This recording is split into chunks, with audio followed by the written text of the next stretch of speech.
Okay. Let's see if this works. Oh my god, my fingers are crossed to an incredible degree. Please, yeah, gesturing wildly is fine. We need, I think the chat messages are pushing the bandwidth over the limit. I was joking about the white beard. No offense, you look good. Oh no, no problem, man. I mean, I'm going gray as fuck, dog. Like that shit's coming in for sure. My mustache is the grayest, I think, and that's the thing. You got these guys coming down here. It doesn't help. But yeah, the whole mustache is going. New ink? Oh, I don't have any new ink. Oh, you know what? I saw, I don't know if they're back in the chat. Somebody said, what does my neck tattoo say? It says violence. Because I am an idiot.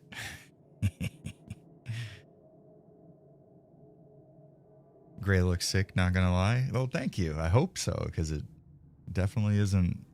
It's not stopping for sure. Okay, so we definitely are not streaming at an ideal bit rate right now. And that's because the previous bit rates completely fucked us. So hopefully that's not the case now. I'm going to preview the stream in a different window, which might fuck it even further. Let's find out. I mean, at least on this cam, it's looking okay. Why don't we switch to the actual game? Change over here. Let's see what the desktop looks like. He closed the door. That might have been it, dude. That could have been it. All right, let's switch to the game real quick, and then we'll see if everything just completely goes to shit. Let's find out.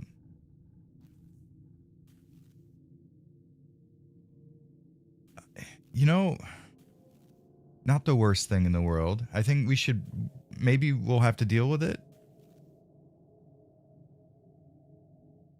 Looking good? Okay. All right, all right, all right. You were letting the bandwidth. Yeah, that might have been it. All right, let's close this window. We're going to Alt-Tab out real quick. I think maybe we might have a stream set up, gentlemen. One thing I did change is I switched from the AV1 codec to H.264.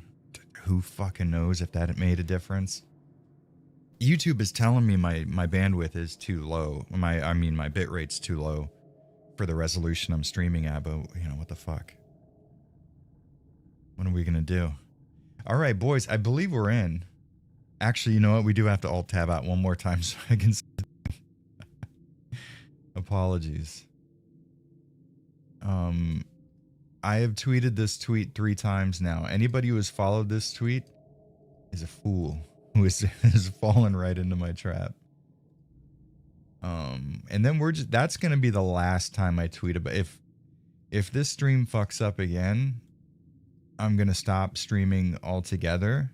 I'm going to run outside and punch somebody in the back of the neck where it's going to be really annoying and hurt them all day.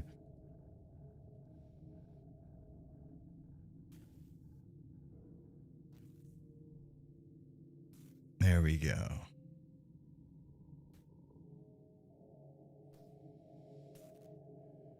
It's possible, or the PH ending costume. Yeah, you can get the pyramid head costume ending on first try, no problem. Well, not no problem. But it's doable for sure. Don't want to get deported for punching a local. Definitely don't. That's for sure.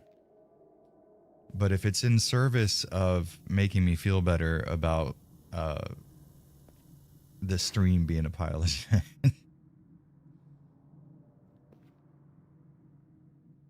The devil trigger comment didn't show up. Oh, wait. Yeah, isn't showing up on YouTube chat. Did you make... Hold on, let's see. Classic YouTube. Looking good. Yeah, nothing about devil trigger.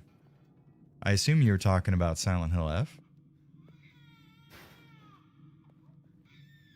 Those side neck punches are the word. They are, dude. That's... Test. El Bueno Ostrich, the test went through. Hell yeah. Okay. All right. I think we might be good, gentlemen. More than 60% came back? Hey, we're at 100%, gentlemen. I don't know why I keep saying gentlemen. You look like the movie poster for The Thing. Like in general? Like the silhouette with the shining light coming out of it. I'll take that. All right, so now that we're actually playing the game, which is incredible, what we're doing is we're playing the PC version, which normally kind of sucks. Oh, space is back. Okay. So we're playing the PC version, which normally kind of sucks because it lets you click outside of the window. I don't know why. It's like you're in full screen mode. You're not like windowed. Where? Okay, display and audio. Yeah, great fucking settings. This is one of those 360 era PC ports where they're like, yeah, people don't need settings.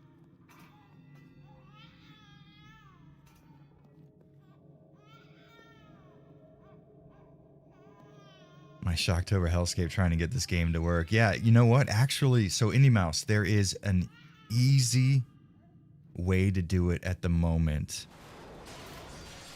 That's actually a cool scene. I really like that. And then we can first person it. And look at those teeth. Looking good, my man. Nice underbite. Yeah, okay, so here, how about this? I'm going to have to, I apologize. We're going to alt-tab out again real quick because this, Indie Mouse brought up a very good point. This game is a mother and fucker to get running, but this is my recommendation here. Let me find him, Rohan. All right, Rohan Carr. He is an absolute national treasure. I'm going to put him in the chat real quick, his Internet Archive account. All right, Rohan Carr, Indie Mouse. So what we want to do, that's his archive.org account. That will send you to, he has like, he basically just repackages old abandonware, games that are no longer able to be bought or anything like that. And real quick, let me see. PC Gaming Wiki. That's what it is. So this is the easiest thing ever. Here we go. Just in case you ever want to play the game again, Indie Mouse, you head to, so you download the, is it the overhaul? No. So I don't know. I've used the overhaul before. This is like a lighter patch. So, Rohan Carr has it's just the game and that's it. And it's going to run exactly as shitty as before, but you can get it now. Once you have his version, you go to the pcgaming.wiki link that I sent. And then right at the top, there is instructions for a patch. You have to download version 3.10. It's just a regular installer. You point it towards wherever the game is. And then you download the latest one and install it over that, and then it's just done. It's finished. I just did it 2 days ago. So much easier than it used to be. I believe this is a newer fork of Unknown Project patch, because before it's the 3.10 version, which sometimes would work and sometimes wouldn't. Look at that little hand physics. But if you install the new version over top of 3.10, you're good to go. Yeah, see it crashing and shit like that. It no longer an issue with I think it's 3.6 something is the latest version.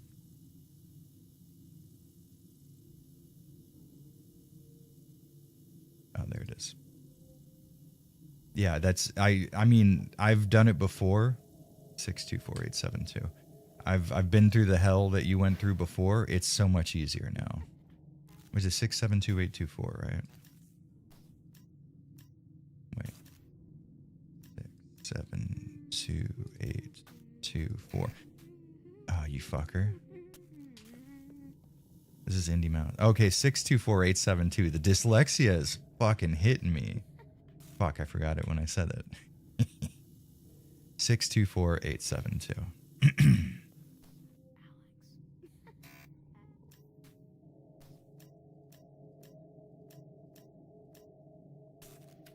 There we go. Yes, this is the PC version. Josh, where are you going?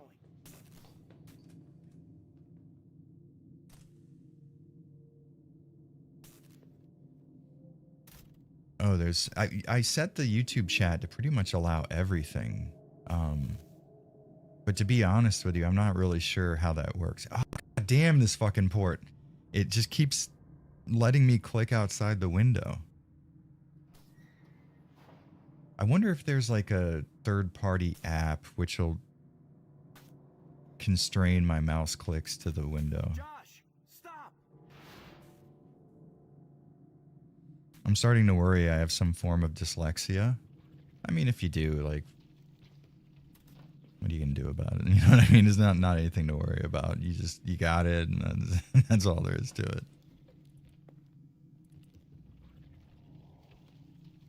I had to open the game, never alt-tab out. Ah, you know what? Maybe that's what it is. I've alt-tabbed out a trillion times. So here's what we'll do. We'll save real quick at this save point. And then we'll open it up and not alt-tab out. And hopefully that'll fix things. Indie Mouse coming in, saving the stream. All right, hell yeah. All right, let's do that. Let's do that. Yeah, see, it says nightmare so that you'll never be because like when you want to start with a false positive like this, you probably don't want to label your save games as not the thing that you would want the player to think it is. All right, so let's alt F4 at it real quick. Welcome to my cozy desktop background, and we will start. This will be dyslexia ain't that bad. I mean, I've gotten by with it. I mean, it sucks. It's not like it's good, but it won't kill you or anything. You'll be all right. There's a term for it. I have dyslexia with numbers and letters. There's like a really fancy sounding term for that, but I mean, it's like I'm 40 at this point. I don't think anything can get much worse from that. It just means that life itself is nightmarish. Outside of that, it's good though. Oh yeah, I'm really stoked. You know, I thought the Fatal Frame 2 remake was already out, so I was gonna stream it, and then I went to download it, and I was like, wait a minute.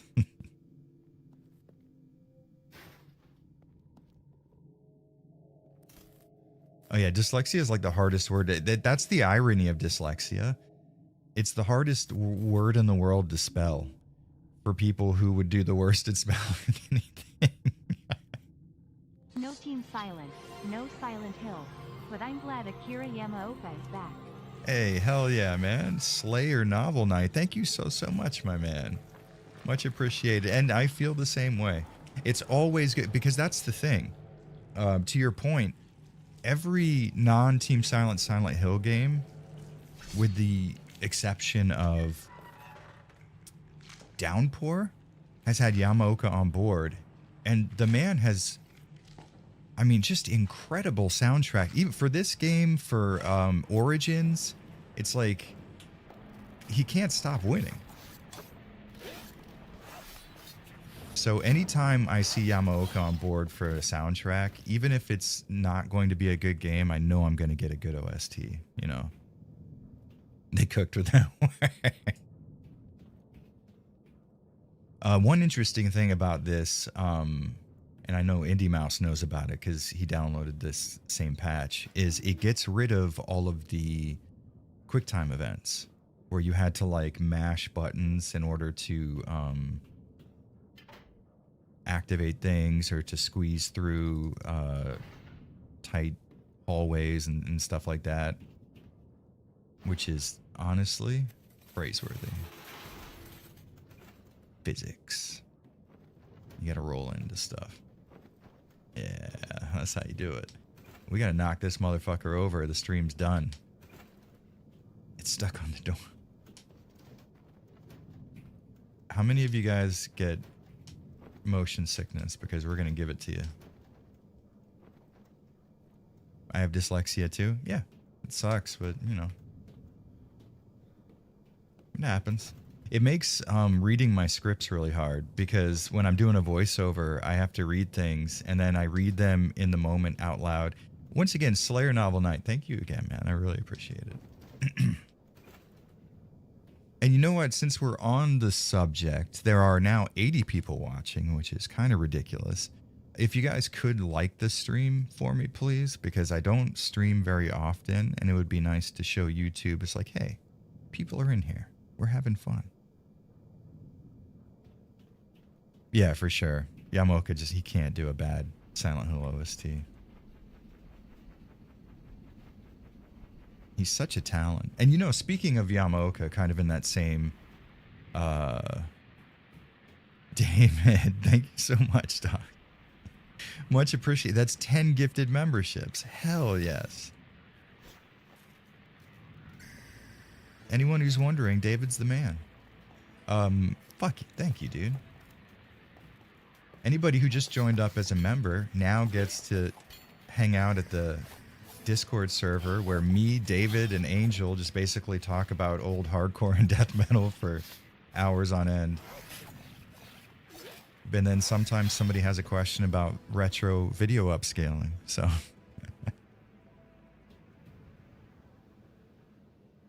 I could have done it all in one go instead of breaking it up, but I have dyslexia. Precisely. Welcome to all the new members. Cheers, boys.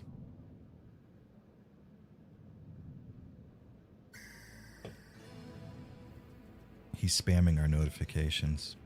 Mods ban David.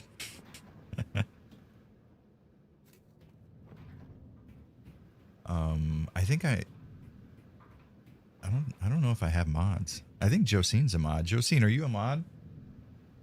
I think she's watching. All right, check this out. This is the beauty of this patch. I don't have to mash the fucking action button. Incredible.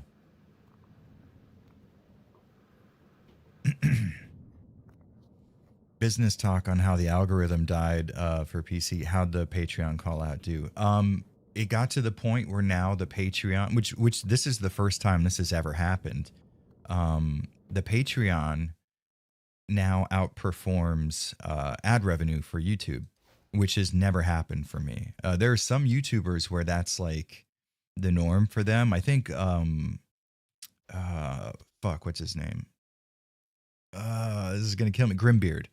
Grimbeard has always had that situation. He had a huge following on Patreon, and that always outperformed his, I would imagine, given his views, outperformed his ad revenue. But now Patreon is like $13 higher than my normal ad revenue, which is great.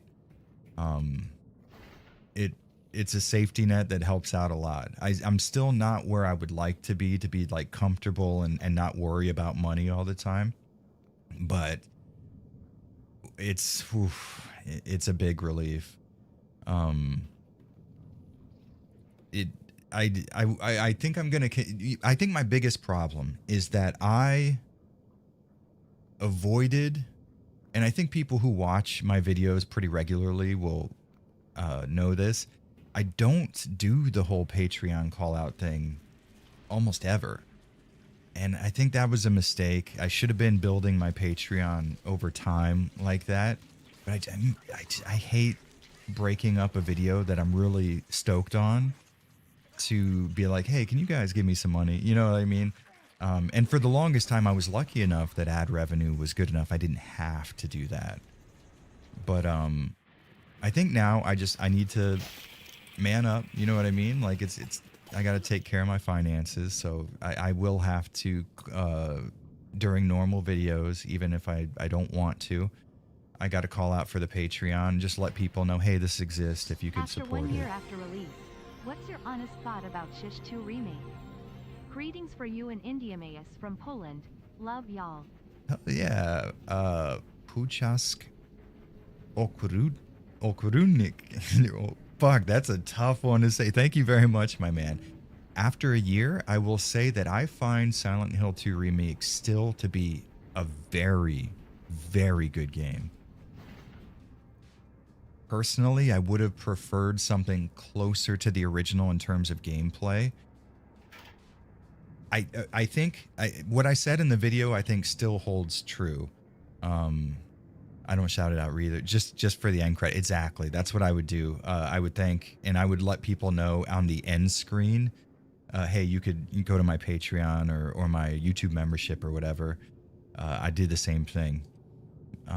But you know, I got to stop doing that. No problem. You know, you just kind of have to swallow your pride a bit sometimes. You got to do what you got to do. But to answer your question, Puchaz, I still think it's great. I think the combat is fun as hell, and it can be very dynamic with the combination of the melee strikes, the dodges, and the gun. It makes for a very fun experience. Not a very Silent Hill experience, and that's what I would prefer, but you can't really say no to a fun combat system just because it doesn't play like Silent Hill, because it is really fun. I think exploration is spot on Silent Hill. The way I think even it improved on the original Silent Hill 2, because the locations snake back in on themselves in so many different ways, and it allows you to explore at such a more efficient rate. You know, you're able to get around a lot easier, and it makes the more lengthened exploration parts a lot easier to take. So I think Silent Hill 2 is still amazing. I think the only genuine and honest complaint I have about the game is graphically there are some cutscene facial animations that seem really, really off and very low quality compared to the others. But I think that's a really, really small complaint to have, and definitely something that is easy to overlook when you're having fun playing the game, and those cutscenes only make up a very small percentage.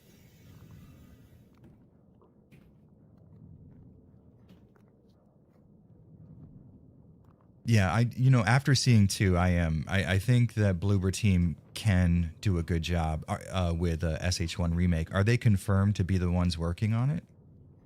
I didn't know if that was the case, but if it is, I'm very stoked on that.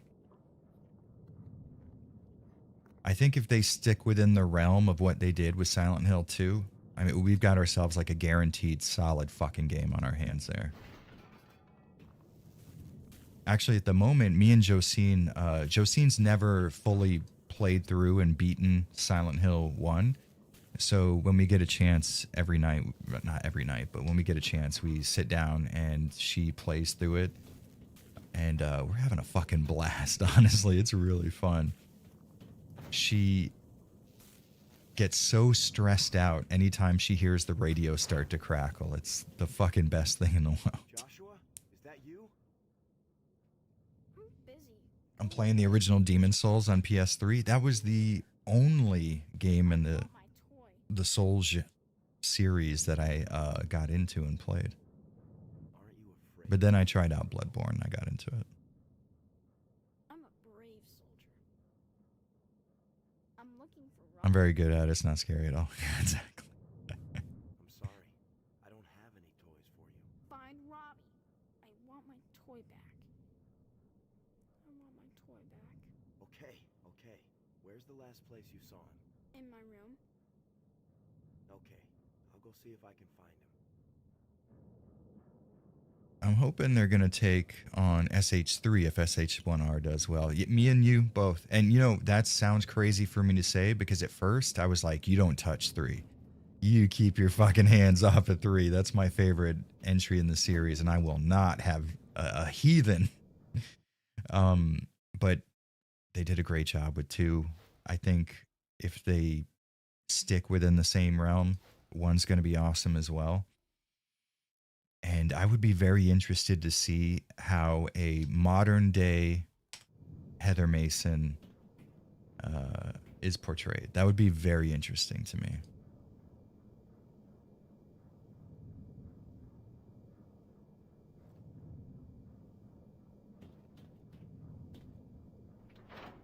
It's really fun though having Josine play through it because she's discovering some of the most like small aspects that don't come across when you explain things verbally to people.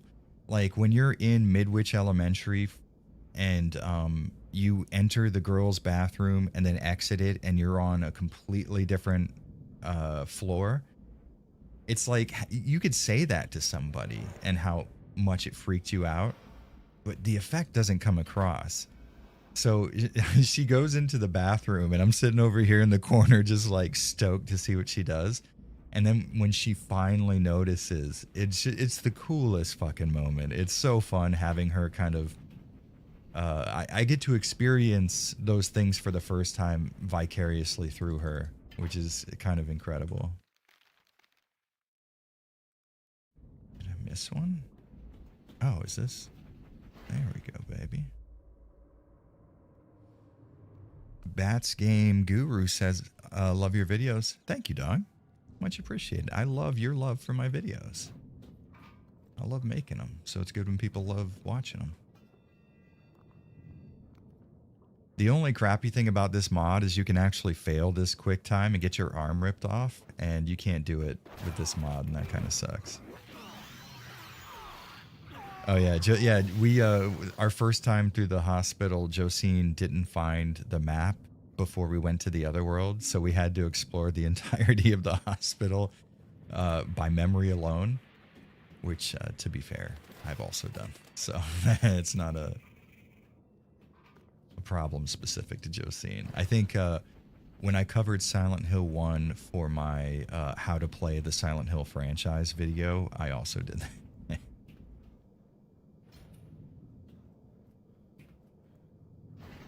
You better have been recording these SH1 sessions. Actually, we weren't, and I thought I should, but I don't have any Silent Hill related content coming up that I could use those for.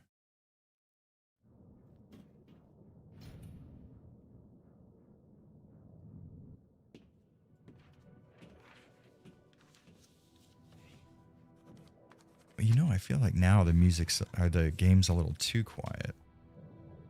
Let's see if that does it better. I want Robbie.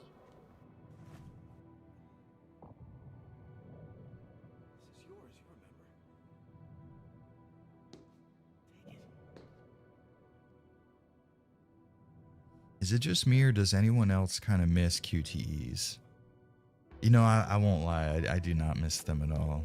I've never found them to be, you know, okay, so let's say this. Single button, like timing based QTEs mixed in liberally. Like God of War style. Like you're doing a takedown and then you hit X at a certain time in order to like stick your knife in a guy's eyeball.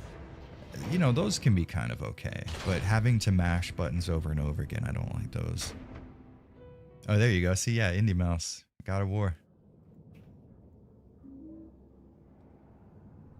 I think they can be done right, but I feel like so often they're not, that it doesn't really.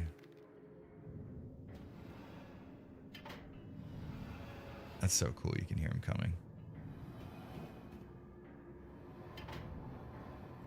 There's a lot of high-res textures in the Homecoming RAW files. I've minted it before to look back on models. They had to downscale the textures so that none of the... That makes a lot of sense, actually. I was about to say the console ports definitely were not going to like higher-res textures. What would be nice is to be able to... And I don't know that I've seen a mod like that. To be able to mod out the film damage post-processing filter. I'm sure you guys can't see it because of YouTube's compression, but there's a very fine level of film damage that's always playing over the screen, and it would be... I know a lot of Silent Hill fans tend to enjoy the screen filters because they kind of obscure and soften the image so that it doesn't look quite so sharp and defined. But I don't like screen filters like that very much, honestly. I think RE4's QTEs during the cutscenes. I know that's an unpopular opinion, but I think I prefer QTEs I'm sorry, RE4 during the cutscenes. Like the knife fight with Krauser was great.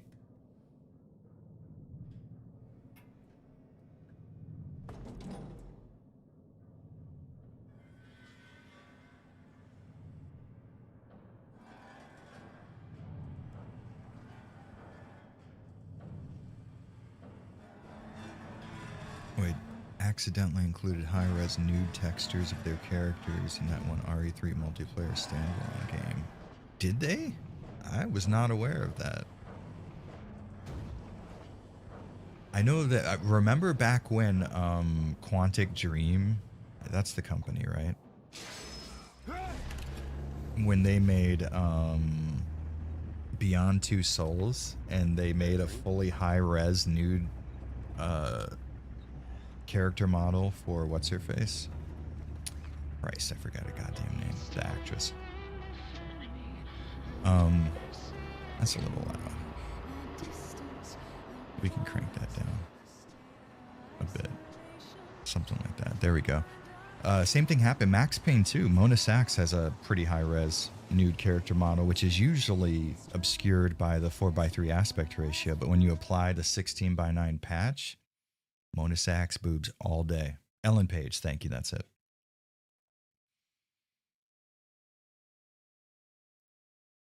Oh yeah, so I have Silent Hill Origins on PS2, and I am so fucking lucky, dude. You won't believe this fucking this situation I got myself into. So my landlord, when I was living in Florida, was having a garage sale, and she had Silent Hill Origins 2, 3, and The Room, all 4 mint condition PS2. Lined right up, and she had them out on the table before she started the garage sale. And I was like, don't keep these out here. How much money do you need? I'll go back to the house and grab it. And she was so fucking nice. She goes, you know what? Just take them. I would be stoked if somebody just enjoyed them the way that I did. And that, not only is that amazing, but it's amazing I had a landlord that enjoyed Silent Hill that much and collected the games. That's so incredible. Also, I'm pretty sure she didn't know how much those games were worth, or she might not have given them to me for free.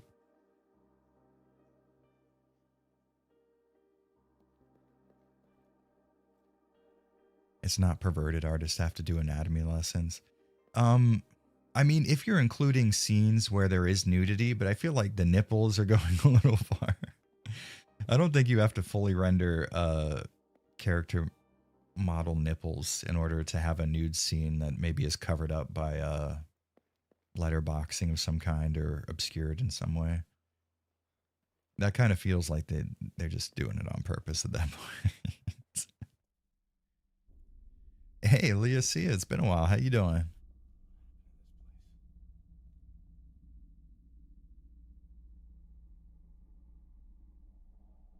She did. She's just super cool. She was honestly very, very cool.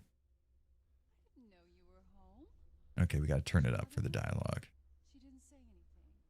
Look at those teeth. This game, there's something, and I can't quite explain it. There's something about the teeth in these games that it's like that uncanny valley feeling. I feel like I'm looking at aliens. Jared the nipple hater. Okay, speaking of nipples, this is the stupidest thing. So me and Josine went out. By the way, we had a great night last night. We went to Yokohama and we got to see Nobuo Uematsu not only perform Final Fantasy music, but he has a new band and he has a new album out called Kontiki. And he played a bunch of tracks off of Kontiki, and he played a bunch of arranged Final Fantasy tracks, and it was incredible. Very small, intimate setting. It was great. But afterwards, Josine was going to the bathroom, and I was waiting outside for her. And I had a jacket on that was unbuttoned, and then I had a hoodie underneath it. So I went to grab my jacket and then grab my hoodie and kind of adjust it so that my neck, it wasn't pulling on the back of my neck. And I just grabbed both of my nipples and pulled up really hard, and then looked around really embarrassed as if people knew that I did it. It was a good time. Very fun. Sounds like it was really, really cool. Nobuo Uematsu has just such a fun energy when he gets on stage, and he's such just a cool old guy. At one point, he had a drummer come out for a few tracks, and then he like introduced the drummer and then like basically talked him off the stage, like, all right, everybody say thanks to our drummer, you know, like we're moving on to these other tracks now. And then the woman that was playing, she did a voiceovers because there were a few narrative songs, but she was also playing a xylophone. And she goes, wait, there's one more song left. And Uematsu just like completely forgot. And it was such a cute, like human moment. It was so good. Yeah, no, honestly, he really and truly, he is one of the absolute greatest of all time. There's something about the way Uematsu is able to match the feeling of a scene and the visuals of an area to the music that he makes that I don't understand. I'm not exactly a music maker myself. I only write lyrics for songs, but I don't know that I could, with 25, 30 plus years of experience, be able to write something that is able to, like, in audio terms, match the visual mood of a scene the way that he does. It's incredible. I think where Akira Yamaoka differs from Uematsu is that Yamaoka creates the mood of the scene that you're looking with his music. I feel like Hello? Silent Hill, That's strange. the mood of Silent Hill is so much reliant on Yamaoka's music that it's sort of the other way around compared to Uematsu. But that guy can just look at a single screen of Final Fantasy VII and write music for it, and you're just like, yeah, this is precisely what would be playing in my head if I was in this scenario.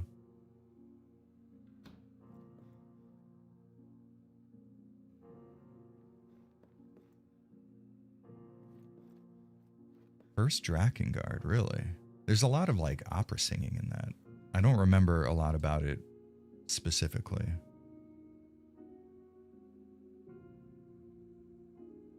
Really, he's involved in Total Chaos. You know, he's been doing a lot of work. Say like, Kuhacho Krupnik, Grin, why you don't like Re4? It's my first game from that franchise and I love it because of that game. Okay, so let's say so Puhach Okrutnik. I feel like I'm doing the accent when I say it. I actually do enjoy. First off, thank you very much. I didn't need to say thanks first. I actually really like RE4. I think I have my criticisms of it. Like, it can be very. I don't think the pacing is done very well because there are portions of RE4 where I'm so checked out. You know what I mean? I'm just kind of done playing it. I think the island section could be totally axed from the game and nobody would miss it. But RE4 is really, really fun.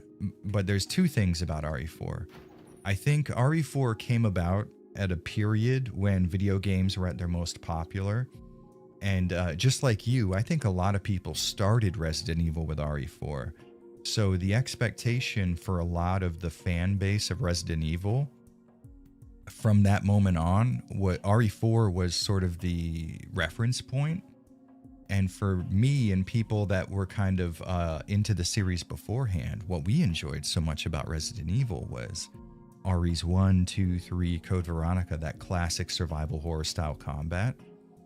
There's certainly nothing wrong with people enjoying RE4.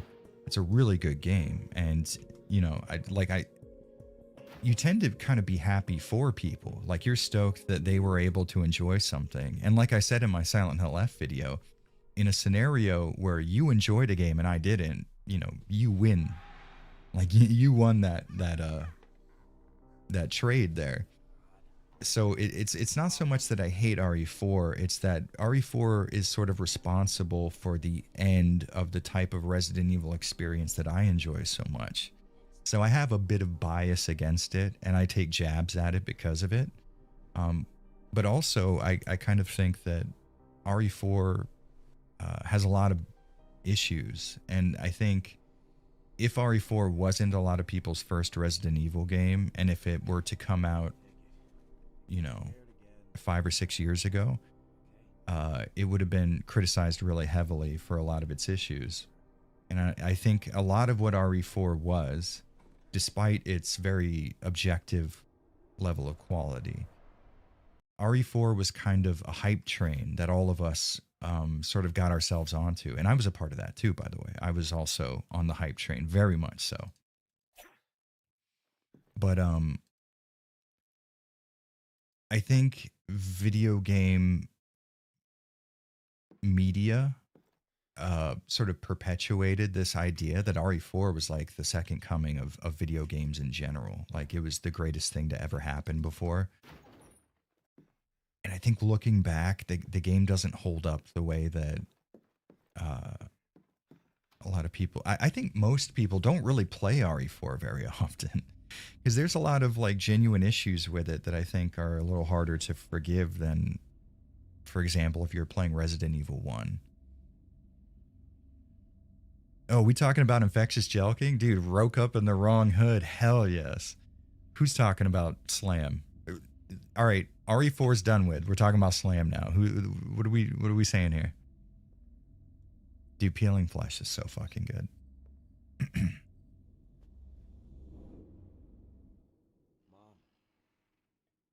Capcom didn't think it would do gangbusters, so they let Mikami do the GameCube exclusive. I think a lot of the problems with RE4 is actually due to Mikami specifically. I'm gonna go look around. You just stay here. Mikami's biggest issue, you know what, I just skipped that cutscene. I apologize for that. I was talking over it anyways. But Mikami's biggest issue is the guy fucking cannot stand working on a project more than one entry deep. So he made Resident Evil 1 and he was like fucking done with that formula. He hated it, which is why he let Kamiya take over on Resident Evil 2. So like the problem with letting Shinji Mikami deal with Resident Evil 4 is he was starting off with the idea like, oh, people think that Resident Evil 4 is some sort of evolution of the Resident Evil formula. It's not. Mikami wanted to make a brand new game, and the only way Capcom was going to allow him to was to make it have Resident Evil on the box. So Mikami was like, all right, fuck it.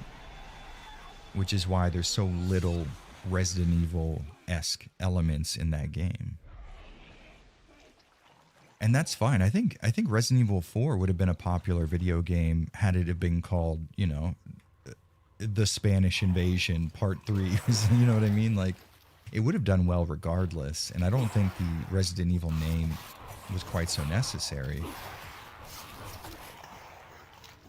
But I think with all the harm that it did to the Resident Evil that me and a lot of other people are really familiar with, God, it would have been so nice if it would have just been a different game.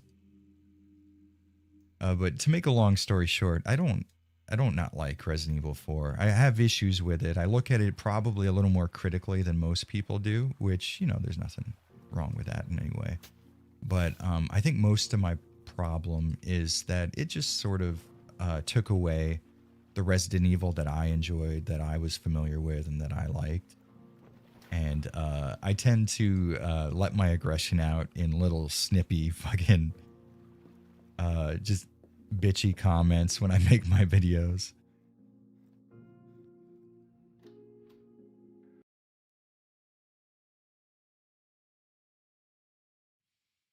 Colin of Arabia says, this is probably already known lore for people who have been here, but I learned from the Silent Hill F video that you live in Japan. How did you manage that?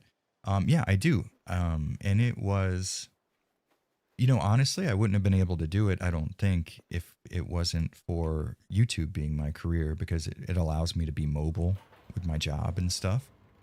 But yeah, me and my wife moved over here, and at the moment, oh, I love how he floats up like that. We started off as language students. That's how we first got our visas to get in the country. And right now, my wife is going to college. Oh, you don't have to hold it. You could just press it. That's nice. Okay. But anyways, yeah. So like we managed it very carefully, I guess. But it's a beautiful country. It's amazing. I love it here.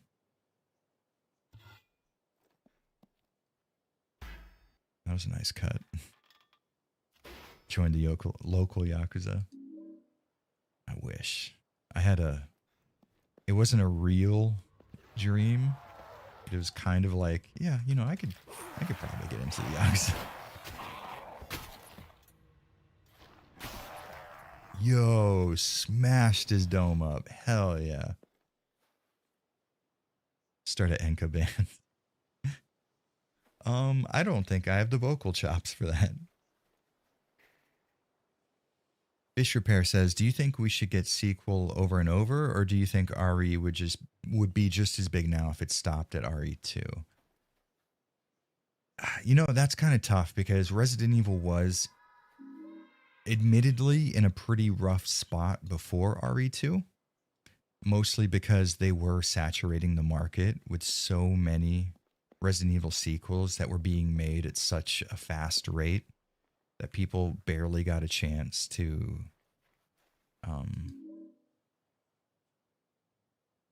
sort of appreciate the previous game before the next one came out. But I feel like had Resident Evil have taken a more conservative approach to releases and had there have been a year and a half, maybe 2 years in between sequels, the classic survival horror format I think would have survived just fine, personally. I think RE4 brought a lot of new people into Resident Evil 4, which was good for Capcom. As far as people who enjoy the Resident Evil formula that existed before RE4, I think Resident Evil 4 was a really bad moment, and it got a lot of people who enjoyed and who, you know, understandably enjoyed Resident Evil 4 because it was a really good video game and it was very revolutionary in terms of gameplay styling, right? So it did a lot for the industry. It did a lot of good in general, but it brought a lot of new people into Resident Evil. And those new people, understandably, their idea of Resident Evil was Resident Evil 4 because that was their only basis for comparison. So when Resident Evil went to come up with a sequel, you know, obviously what style are they going to emulate? The game that did really well, the game that brought in so many new fans. And then a lot of us were kind of left holding the bag like, fuck, you know?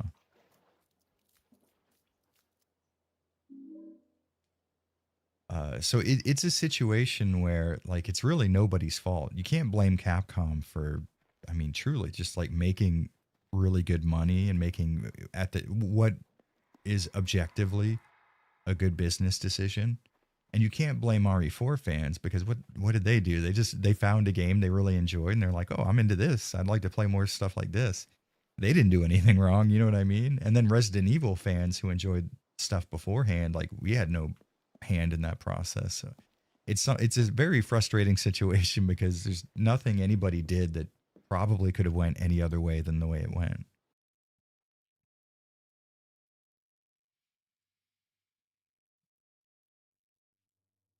As a whole, with every game in the series accounted for, what was better, Resident Evil or Silent Hill? I think as a whole, probably. Oh, Crash? Indie Mouse, you. Oh, you fucking. This is your fault. Damn. All right, that's Crash number 1, boys. I think. Oh, you know. Okay, we can't. Hold on. We have to exit out real quick. Even though we just started up. Can I not Alt F4 out of you, please? Oh, fuck. Okay. I'll do this. I think probably Resident Evil, just for the sheer number of titles that have come out, has a lot better quality. And Silent Hill has had so many just dog shit entries. And a lot of the games that I think I enjoy in the Silent Hill series outside of the Team Silent Trinity, I enjoy sort of like, for example, Homecoming. It's a fun video game. Like, you can genuinely have fun with Silent Hill Homecoming, but it's not good. You know what I mean? Certainly not in terms of a Silent Hill title. God, we have to go all the way back here. This is Indie Mouse's fault. Oh, we had way more than 19 on SHF, dog. Dude, that game crashed on me. Oh.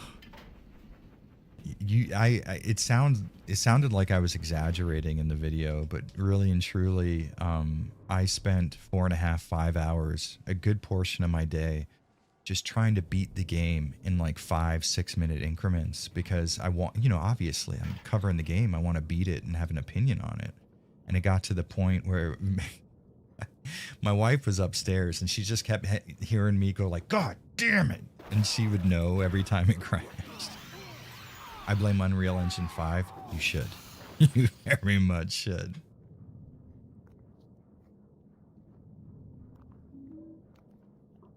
Are the highest highs of Resident Evil better than the highest highs of Silent Hill? Ooh, that's tough. That is really tough. I've always described it as Silent Hill for the story, Resident Evil for the gameplay. And it's not that Silent Hill's gameplay is not good, but I think I can boot up Resident Evil 2 any day of the week and just, it's like putting on a comfy sweater. You're in the right place at the right time. You know what to do. It's the most comfy gaming experience you can have. Silent Hill 3, which is my favorite game in the series, is just indescribably good. It's hard to even let people know how good that fucking game is because it is so important to me. Heather Mason is such an incredible character, and she's so relatable.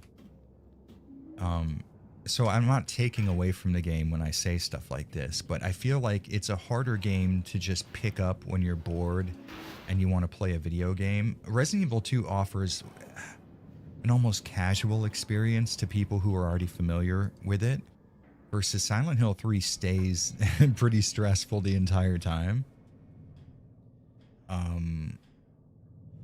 Yeah, OGRE2 during the deep winters. Yeah, there's certain games where you can just, I can put it on, like, for example, Castlevania Symphony of the Night, Mega Man X4, Resident Evil 2. I can just pop those games in and play them without ever needing to make any progress or beat them, just to play them. You know what I mean? And I think Silent Hill 3 is a game that I start up because I want to get emotionally invested, which is a process that requires effort. And yeah, I think Silent Hill will give you a much more meaningful gaming experience. It will challenge you emotionally, where Resident Evil is just a fun, more simplistic type of approach, I believe. Yeah, Heather is she's so cool, dude. Heather Mason's probably one of my favorite video game characters of all time. She's just her. You know what I mean? It's just, she's such a badass. We gotta turn the audio back down. I don't know why that song specifically is mixed so much higher. Siren 2 is the scariest traditional survival horror in my opinion. It's also far better than the original. Yeah, that is a fact. Siren 1 is a tough game to get into nowadays. It's very trial and error based. It's very punishing. That's DMC3 for me. Yeah, I feel that. This is one thing I hate about Windows 11, among a list of a lot of things I hate about Windows 11. But this little volume bar you can kind of see underneath the bottom stream bar, it shows up in my recordings too, and that's not fucking good. I don't like that at all. Jared doing anything to listen to this theme song. Actually, that song right there I don't like. There's a song in the game called it's not Witch Hunt, it's something about a witch, I forget. It's a very good vocal theme.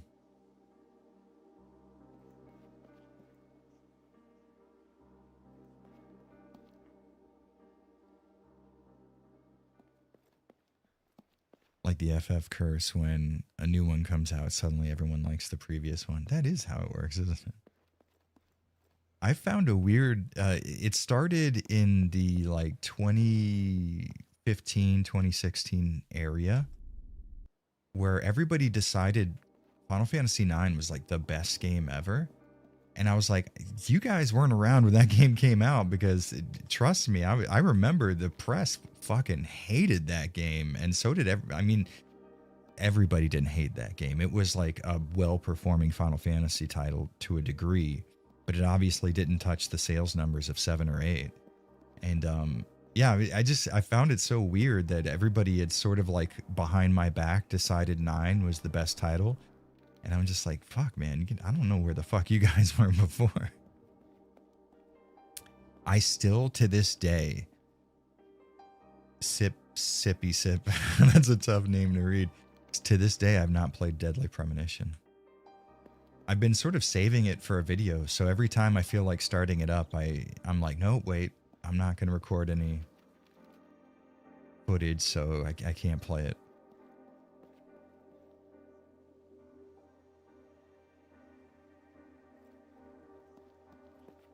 Okay, this is hard.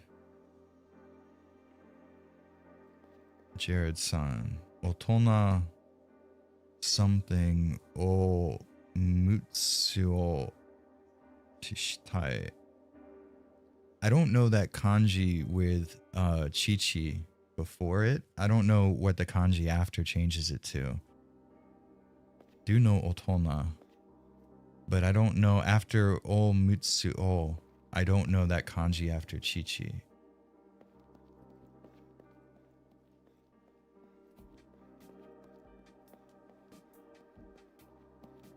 I tried my damnedest to run that game. I get to the forest that turns to stone, I just drop it. There's good stuff about 9 for sure, but my big problem is that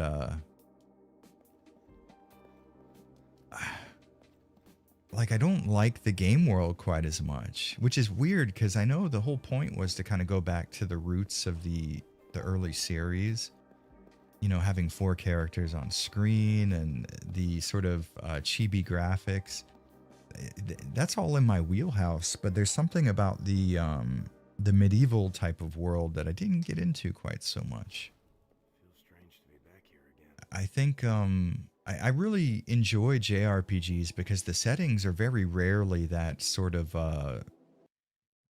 swords and sorcery, Dungeons and Dragons kind of like British countryside, elves and ogres type of setting, and it's usually something that's a little more interesting and different. But Final Fantasy IX kind of went into that, and that's like my own personal thing.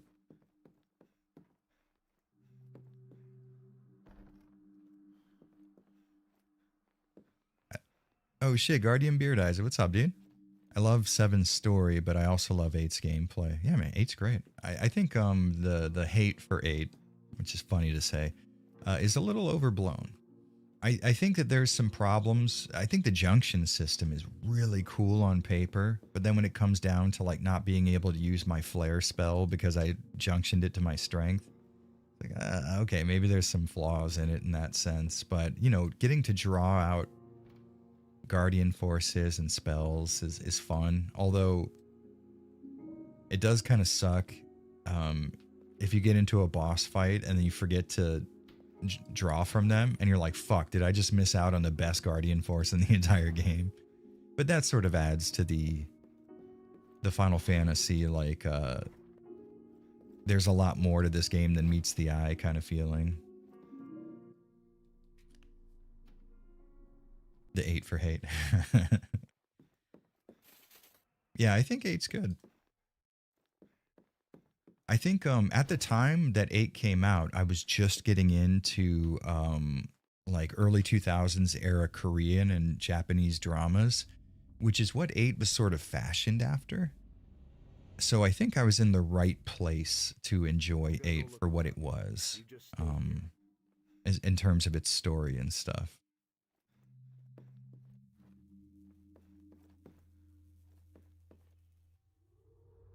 Tetra Master Race. I swear to God, to this day, everybody talks up that game. Oh, that was sick. Dude, that was a good... anyways, to this day, I never fucking ever play that goddamn card game. I would get so pissed off because I would talk to a random person in a random town. It's like, oh, I just changed the rules for the card game for every fucking region. God damn, dude. I hated that shit so bad. I think nowadays I could probably, you know, be all right with it. But,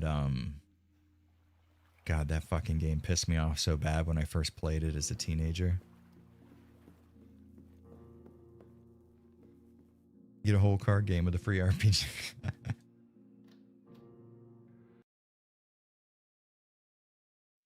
Shits the bed by the time Renoa turns into a vegetable and is literal dead weight. Especially since she was always a core party member for me. It was always me, Squall, Renoa, and Irvin for me.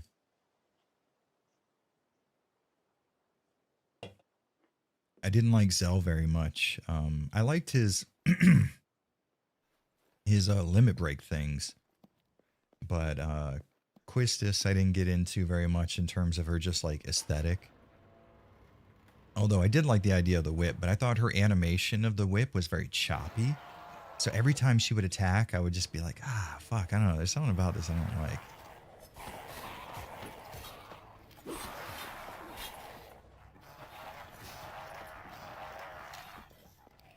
So I never really used her. I liked Selfie's personality, but I just didn't find her to be a very like, what's the word? Like a compelling character. I like in battle, she just didn't have a presence that I cared about. I basically pick my party layout for Final Fantasy games or just RPGs in general based on aesthetics, essentially. Which is also how I pick mains in fighting games, which is like the wrong way to do it.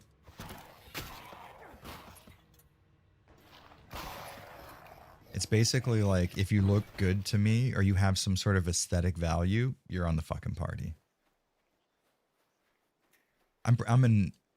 Okay, so I'm an Aerith guy for the story, but in terms of like party makeup, I would take Tifa over Aerith probably. She's a much more valuable party member. But in terms of personality, they're both great. But I would probably go team Tifa in terms of actually just having her in my party.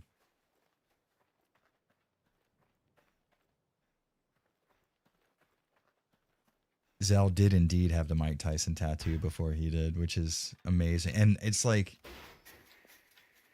that was back when like face tattoos weren't exactly something that was cool. You know what I mean?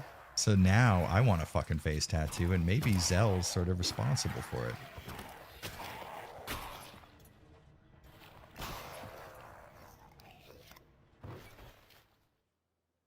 Wait, do I have that?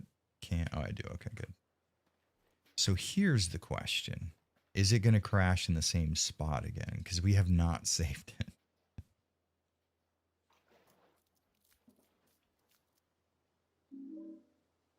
Just beat FF7 for the 4th time the other day. Dude, it's such a fucking emotional playthrough every time.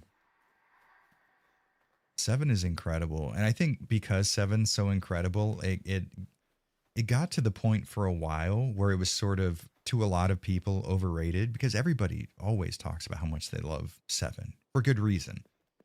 And I think 7 became overhated for a long time just because people were so tired of hearing about it.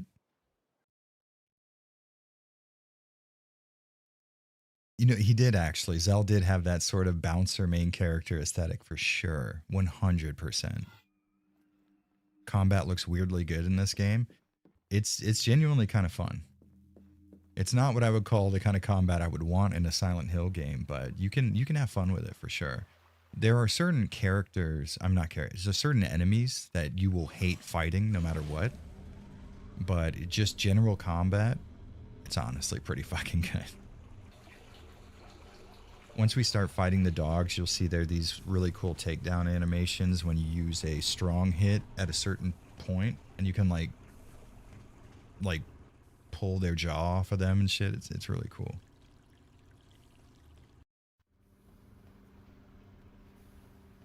Four, 6, and 9 are the best. Interesting. I would say, that's tough. Probably 5, 6, 7 are the best Final Fantasy games to play. And I'll tell you this much right now. I would rather play Final Fantasy V, but I would rather have the story of Final Fantasy VI. Something about the hey, can I go into you? Oh, I have to go upstairs first. There's something about the class system in Final Fantasy V that is just so fucking good every time I play it. And it's not like 6 is bad in any way. 6 is incredible. But God, that class system just gives each playthrough such a dynamic feeling in 5. Like sometimes I try to like main like a Lancer kind of build, because they have that dragon ability that sucks HP and MP.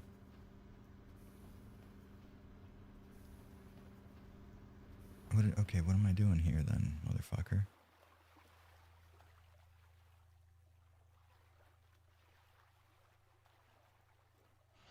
Okay, maybe I need to experience this flashback first. I don't know. 4 is great too. I really do enjoy 4. I think I don't really get into the first 3 Final Fantasy games, so I don't know if I'm. Oh, there, now I can open it.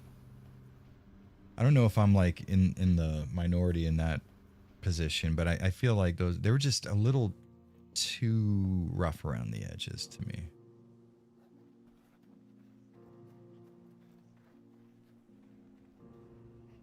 Yeah, I mean, looking at how they treated the 7 remake, I would hope no Final Fantasy game ever gets a remake ever again.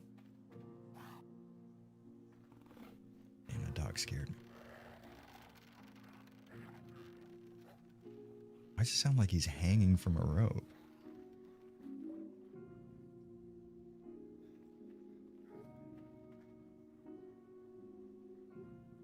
Job system. Oh, that's true. Actually, the class system makes it sound like I'm making a political point or something.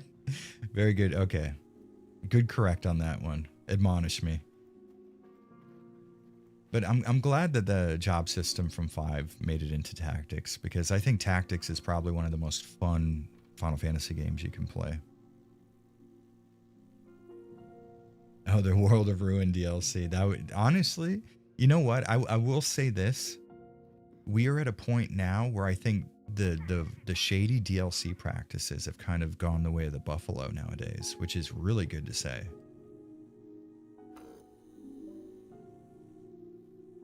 We're in a pretty okay place at the moment in terms of like really shady DLC practices. I think pre-order bonuses are still a big problem, but luckily game devs have figured out, hey, maybe we might want to move away from these just retarded ass fucking DLC nonsense. Yeah. Tell me what it says, dog. Fuck.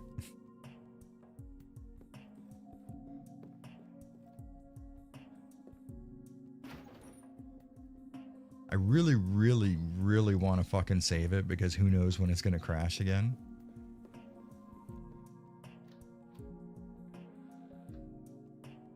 I really wanted to love FF7 remakes. I love the setting, characters, the themes, but the remakes never got serious. They felt like everything I hated about Kingdom Hearts. You know, I tend to agree.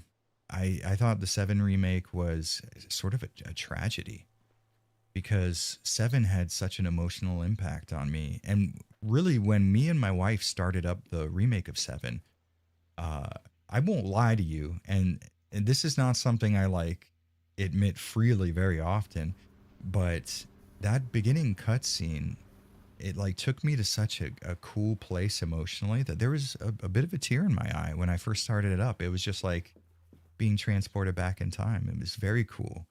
And then the gameplay was just fuck. I mean, like the combat was actually really fun. I obviously would have preferred Alex, honey.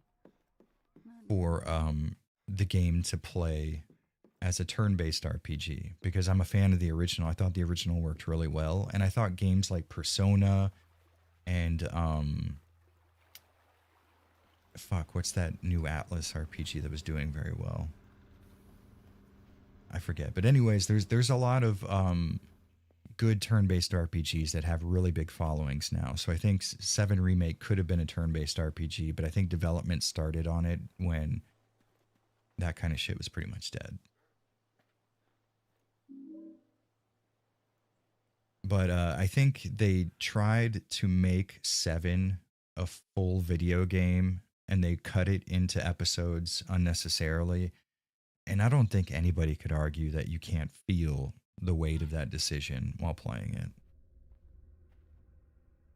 Metaphor, thank you. And also, yeah, the Claire Expedition 33 game for sure is one of those titles where people really, really enjoyed it. And it was a fairly classic turn-based RPG. So I don't understand Squaresoft's opinion that turn-based role-playing games can't work anymore when we keep getting really hot bangers that are in that genre. Like at this point, you sort of have to be purposefully trying to be stupid.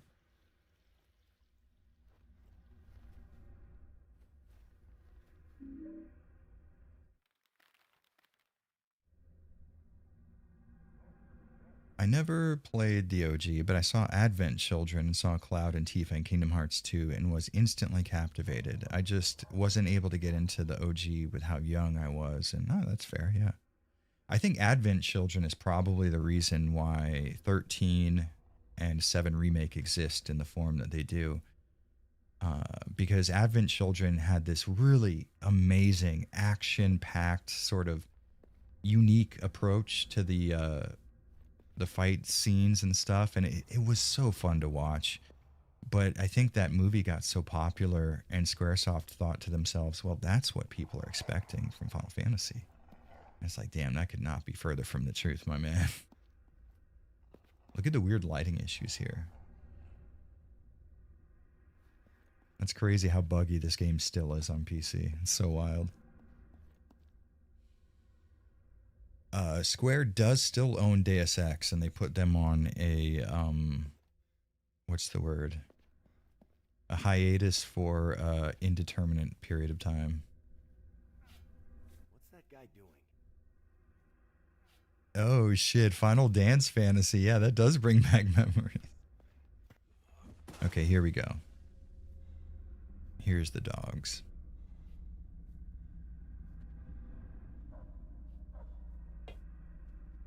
Right before PBR shading. Pabst Blue Ribbon shaping, huh? Really, that's interesting. I remember the shading going real crazy in this game, like on launch. I played through this game on PC first. So I remember when you got to the cutscene where the guy gets crushed by the plant, the entire background would fuck up because of a lighting issue. It was very interesting.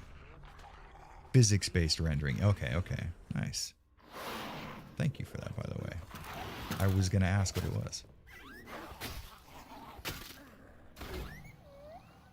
That would have looked cooler if the animation wouldn't have glitched and he was floating up there. But as you can see, there's some cool stuff going on with the combat in this game.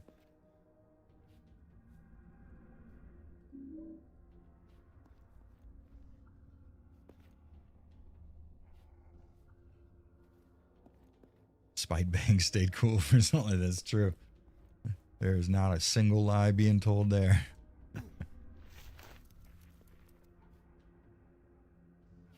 Oh, Embracer has it. No way. That sucks. Okay, but do people call you Jer Bear? Yes, actually. Neromute 559. My wife does. That is like her go-to pet name for me is Jer Bear.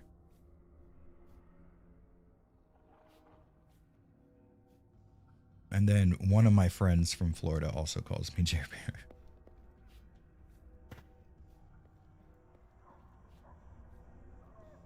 Yeah, the 360 game definitely was not without its issues. 100%.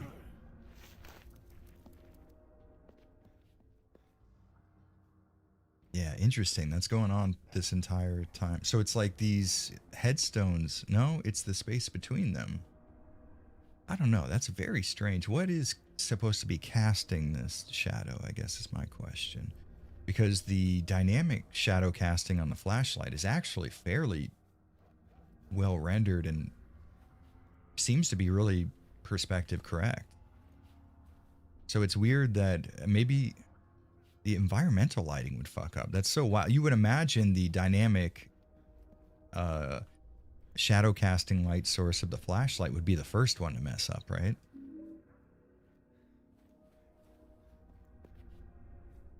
Yeah, they are super blood shadows, yeah.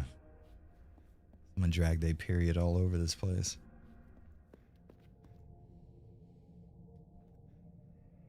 Hey, PP Mega Doodoo, what's up, dude? I was watching the Titanic earlier, and it was the scene where the guy says, iceberg right ahead. Well, for some reason, my brain swapped iceberg for the word groiper, and now I can't stop saying groiper right ahead. And you would want to know if a groiper was right ahead. But I guess you can... What's this? Ooh, a little bit of coffee. Thank you. Ooh, it's so hot. Everybody, the hamster mug has entered the chat. I don't mind letting you guys know that I am a white girl and I enjoy pumpkin spice flavored coffee. I don't care who knows it. But don't tell everybody. Oh, here we go. Thank God. Okay. Oh, I was like sweating at the idea of having to replay all of that again. Yeah, surprise wife coffee is probably some of the best coffee you're going to drink.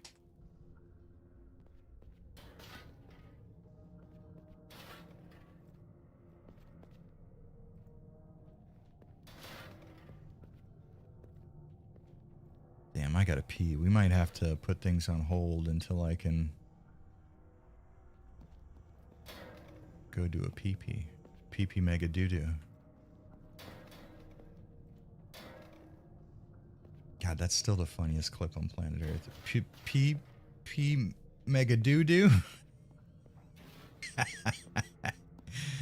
Oh, fuck yes. I wish I was a newscaster. I would say dumb shit on purpose just to get on the internet. Sealed Megatron.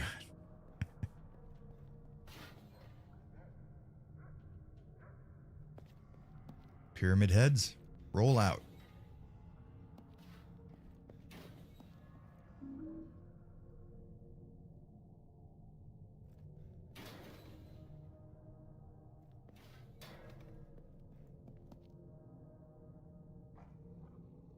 You know what? Cockrock, I swear to Christ, that has been a thought that I've had forever. I wish that I could process fluids at a 1-to-1 ratio so I could just like stand in the bathroom and drink like 3 liters of water that I need for the day and then piss out all of it that my body doesn't make use of immediately. That way I'm not fucking getting up constantly while I'm trying to write a script.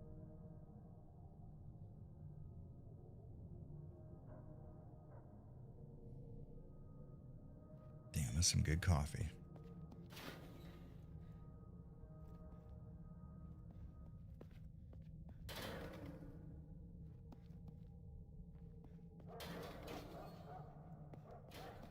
All right, you got to put something in these mausoleums if you're going to keep having me go into them. You should have just made these inaccessible. That's rude to do to me.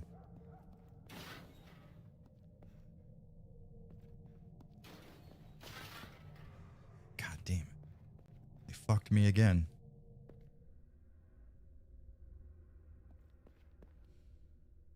Miss you, man. Hope you've been well. I just booked a flight to London for NYE. I met a girl on Discord. Really? Perfect place to meet stable people. So yeah, let's see if I end up killed. Fuck, man. Good luck on that one. But I mean, congrats for meeting a girl, dude. I've never been to London. You know, actually, I've never been outside of the U.S. before, except to come to Japan. So I have a very limited experience in that sense. I feel like, though, you stand a solid chance. If you were a woman meeting a man on Discord, I would be like, I don't know, maybe not flying to Tokyo or to London's a good idea. But I mean, fuck, it's not like you could bring a weapon with you. It's London. They won't even let you have a butter knife. I think you're gonna be okay, though. My prediction is things go off without a hitch. So you can blame me legally if something does go wrong.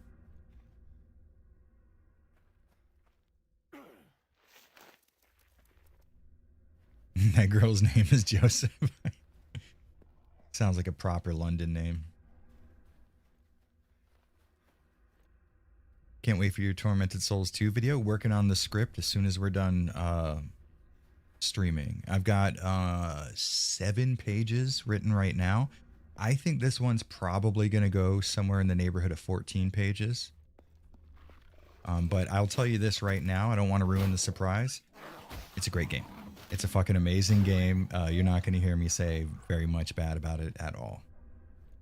Very, very good stuff.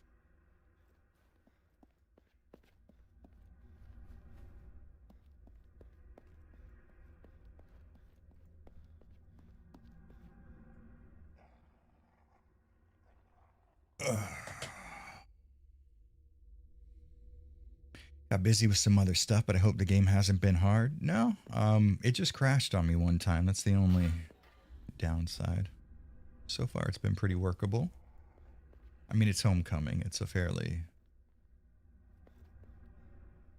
easy game to play when you know what to expect. London used to be great. You know, I never really had much of a like a desire to go abroad. I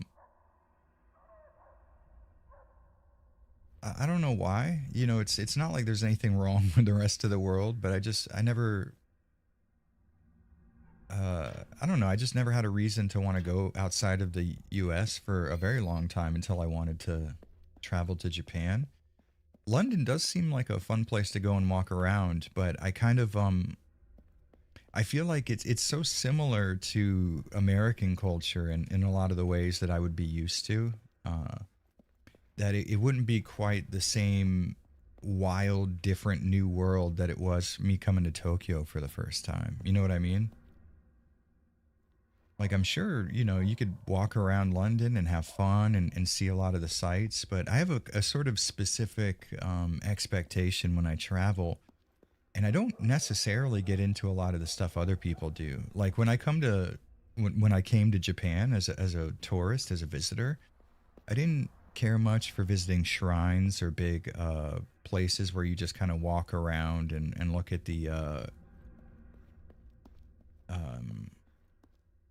landscape and stuff. I wanted to be in the city because I sort of associated Tokyo with all the stuff that I saw in Japanese dramas and movies and stuff. So I wanted to, back in the day when I was in a death metal band, me and my buddy who always came on tour with us, he did merch for us. Our thing was when we would get to a new town, we would just get out of the van and start walking somewhere. We didn't really care where. We just kind of wanted to see what the streets and the alleys and the neighborhoods and stuff were like in that place that we were in. And I think that sort of formed my my interest in travel. So as soon as I got to Tokyo, I was like, okay, let's find a neighborhood and walk around. And that I get so much appreciation and value out of just being able to explore, just to peruse. So I don't like doing a lot of the tourist stuff. And I feel like London would probably have a lot of really cool areas where I could just walk around, get lost, walk through some back streets. You know what I mean? Do you do any gachapons? No, my wife is the gachapon addict. That woman is addicted. You always were, Chloe. You shout out King Conquer, indeed. Hell yeah. Last night, so after we got done seeing Nobuo Uematsu, we started hanging out with the guitarist for the Japanese deathcore band called Mirrors. Awesome guy. Shout out Junpei. He's incredible. But we went to grab some food in Chinatown with Junpei because he lives near. God damn it! Now I forget where the fucking where's Chinatown. God damn it, Jared. Anyways, we went to this really cool Chinese restaurant with Junpei, and we were talking with him, and that his whole band was inspired by my old shitty music. You know what I mean? Isn't that fucking wild? Like I made really bad music back in the day.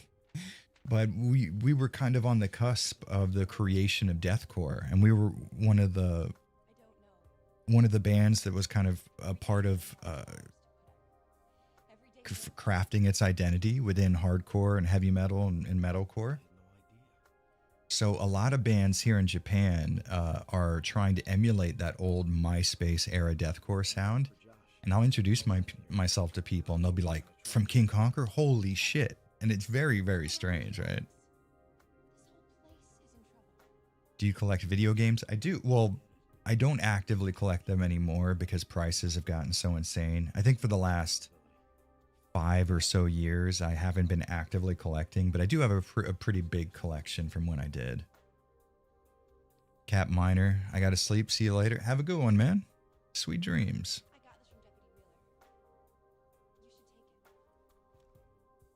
Yeah, she does. I think it's the lips that makes her face feel untextured. I get where you're coming from. Still gonna shear Daimyo Dominator. I don't know who they are. King Conquer's not shitty. I mean, I still enjoy listening to it, but when I compared the music that we were making to the stuff that came after it, like Suicide Silence and Oceano and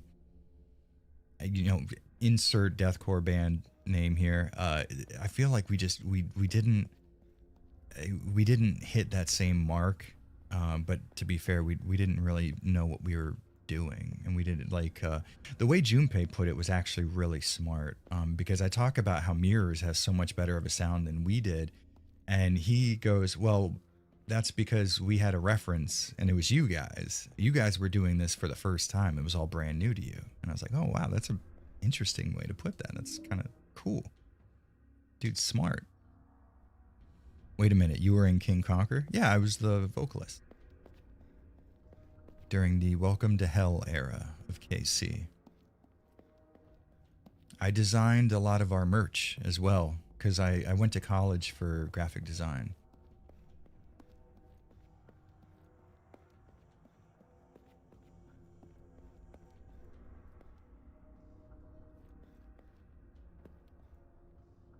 Daimyo Dominator is a band I suggested you make where you run around in neon. God damn it, that's a really good idea. I bet I said that was a really good idea when you introduced it, because that's a really fucking good idea. Daimyo Dominator.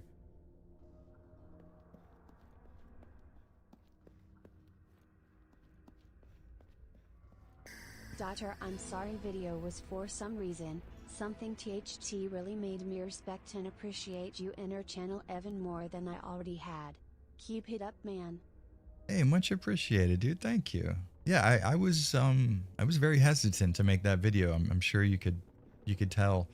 I didn't want to, and I did sort of wait until things got so bad that I kind of had to make it. But I got a lot of really good reactions from people, and you know what it also did that made me feel a lot better was a lot of YouTubers got on it and said, hey, I'm having the same problems, which there's something about knowing that you're not the only one going through a tragedy that sort of helps you process it. So it did a lot of good for me, I think. And it allowed me to get some stuff off of my chest as well.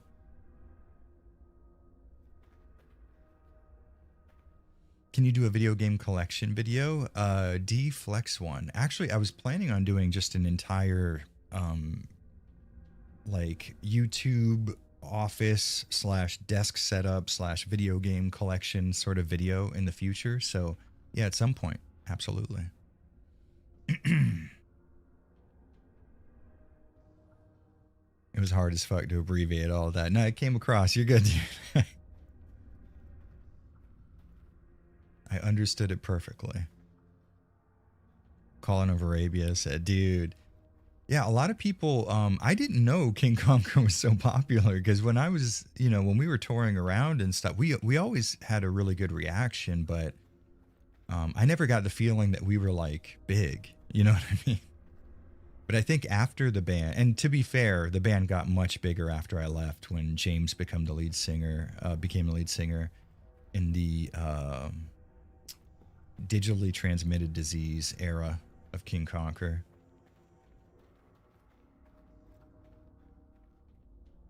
Devil King Leave It. What's up, dude? How we doing?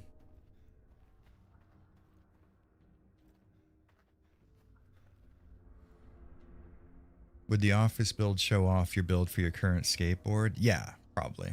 I have 2 of them right now. I have a cruiser, which is a fishtail with really big street wheels.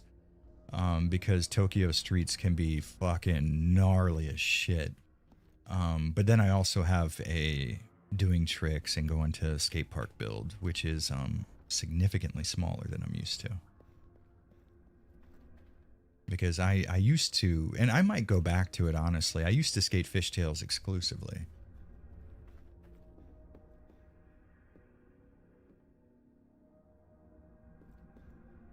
Your band was posted all over Facebook back then, probably without you even knowing. Yeah, I mean, I was not aware of any of the popularity at all. And you know what the problem was too, is we were very hard to become popular at the time because there was a period where King Conquer was so we got into music. And our first idea was you go on tour, you enjoy the process of putting albums out and standing on stage and headbanging and watching people beat the shit out of each other. And we took it only that seriously. So we would be on tour. We got a tour manager from our record label, and he had set up an entire wing of our tour in Michigan. And we get to Michigan, we cannot get a hold of this guy. And I think we spent like 2 days in Michigan not knowing where to go. We didn't know where our shows were. And this guy was supposed to meet us and let us all, know what was going on. So this is how immature we were. So we couldn't get a hold of him. And finally we left him a voice message like, dude, we spent so much money getting to Michigan. You motherfucker, we're going to come to your house, drag you out of your goddamn bed. We know where you sleep. And so then we get a call from him and he goes, guys, my phone service got canceled. I'm sorry. I was trying to get in touch with you. So we got booted from that label. So it was very hard for us to get popular. Hey, you're Curtis, right? I think at a certain point, our guitarist Brody wanted to take things more seriously as a business. And that's when they got James involved. And at the time, I had started a business with my dad, installing and repairing door closers and storefronts for banks. Maybe this will interest you. So I wasn't able to move to Tampa with them. So they're like, we got to part ways. And I was like, all right, no big deal. Military man now, I see.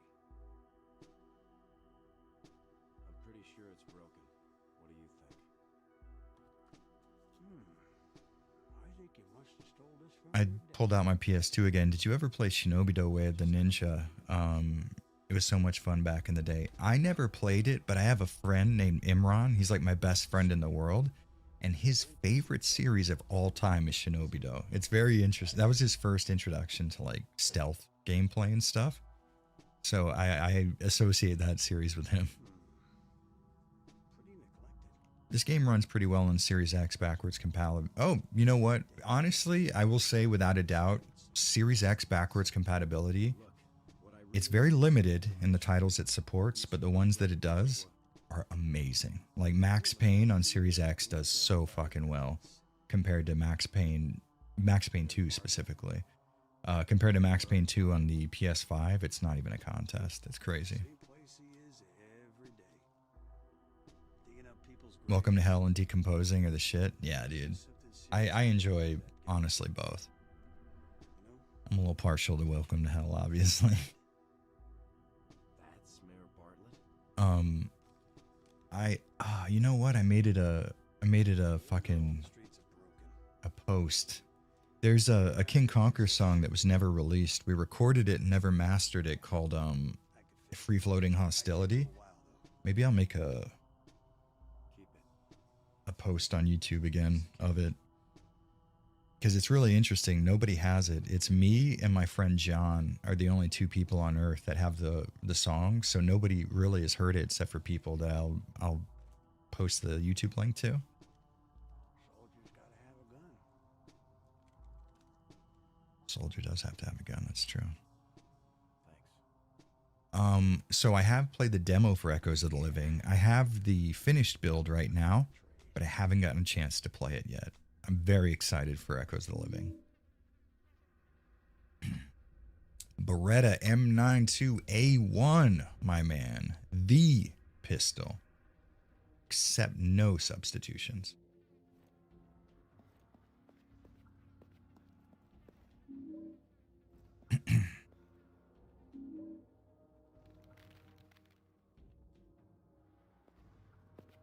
Okay, you know what? I have to pee real quick. You guys talk amongst yourselves for a bit. Talk about death metal bands that you enjoy, and I will BRB.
There we go. Your boy is refreshed. Ooh, Josine's talking about Black Tongue. Always a good subject.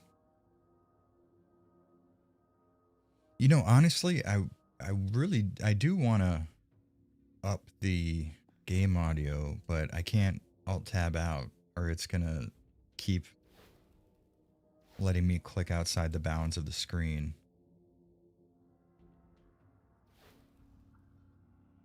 Black Tongue poking with stick meat. Yeah, they put out an album every 8 years or so.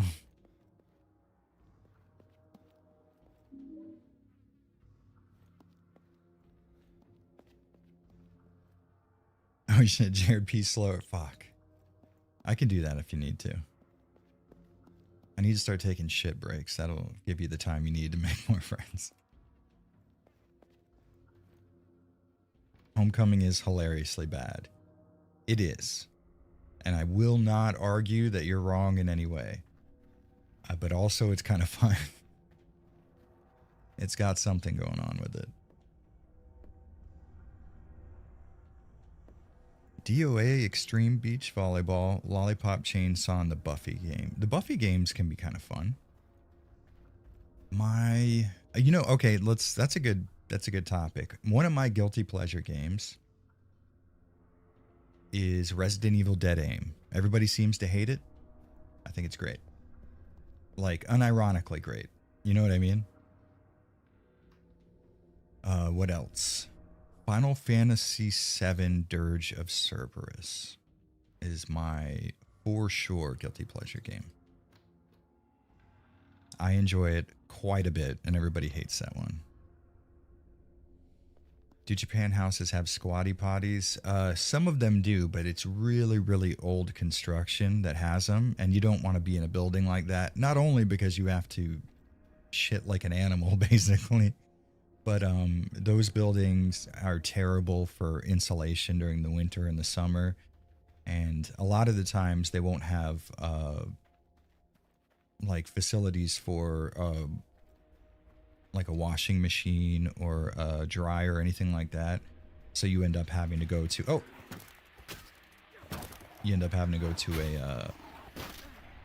what do you call those things? Laundromat. Although, to be fair, the laundromat in our neighborhood is also a little coin shower place. I think it's only 100 or 200 yen, and you can shower in there, which is pretty cool.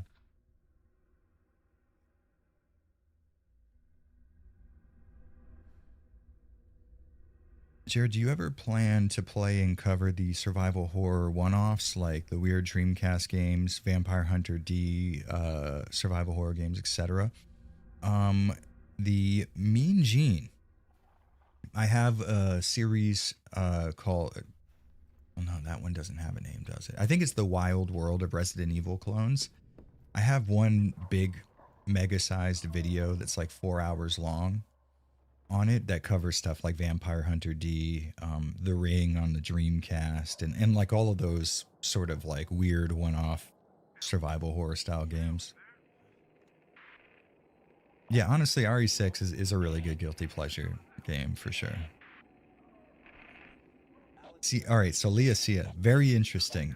So everybody says that same thing. The gameplay they don't enjoy very much in Dirge of Cerberus. Here's the thing. That game on the PS2 supports both mouse and keyboard controls. And it's so good when you play it like that. There's a certain type of Logitech mouse that still works for it. But if you buy a cheap Logitech USB mouse on Amazon, it probably will work. And honestly, it makes the game so much more fun. You don't have to use the keyboard controls. They are really good though. But mouse controls in that game, it changes things up for sure.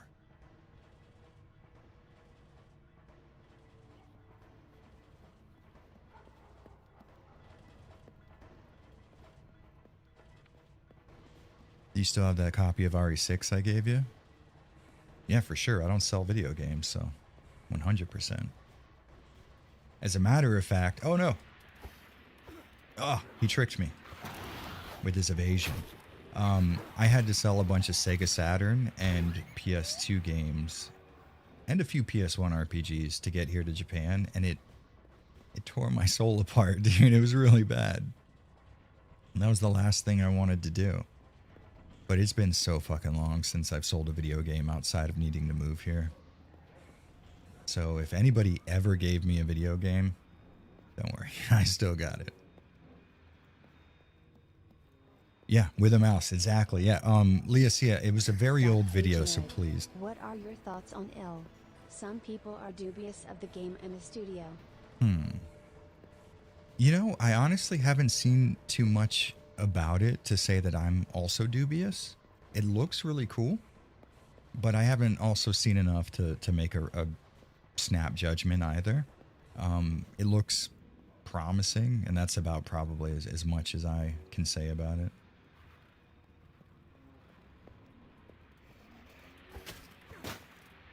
forgot what I was. Oh yeah, Leasia. Sorry, I lost my train of thought. I have a video on Dirge of Cerberus. It was a part of my old Trash Classics series. If you watch that, I cover pretty in depth the keyboard and mouse stuff in the game. There's even key rebinds for your keyboard, so you have like it's so weird. You're on a PS2 and you're in the options screen, and it's saying, okay, you can map forward to W, and like it's so weird seeing that screen on a fucking PS2 game. But yeah, the mouse controls are very, very good in Dirge of Cerberus. It makes it a much more fun game. And you can combine the mouse controls with the auto aim and make it an easier game as well.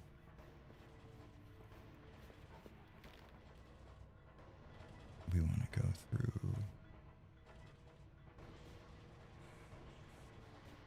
here. So we need to get this. Okay.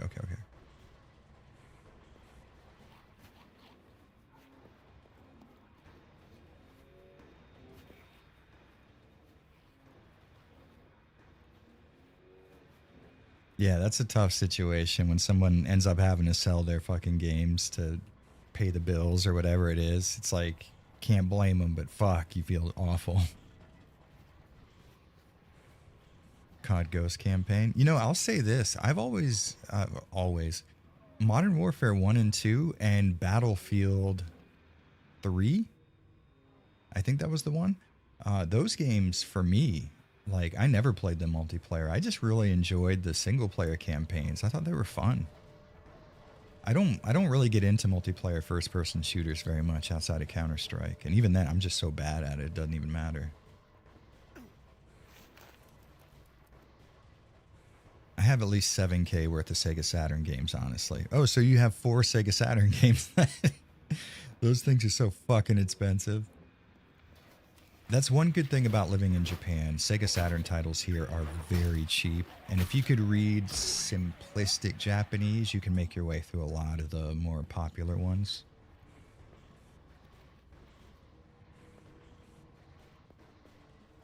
Yeah, Saturn's probably right now. Saturn and PC Engine CD are probably 2 of the most expensive consoles to collect for by far.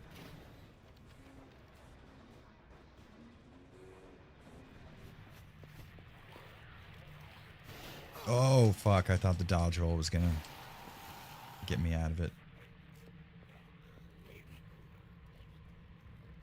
Was Vector Man on Saturn? Really? I do not remember that. Interesting. I wish I could read simplistic English. Hey, you and me both, brother. Oh yeah, Neo Geo for sure, yeah. That's just consistent though. That's like death and taxes. You can count on that all the time, no matter what.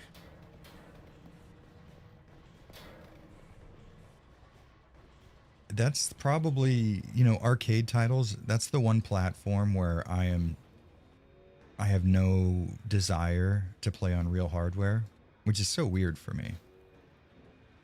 Because usually that's my thing.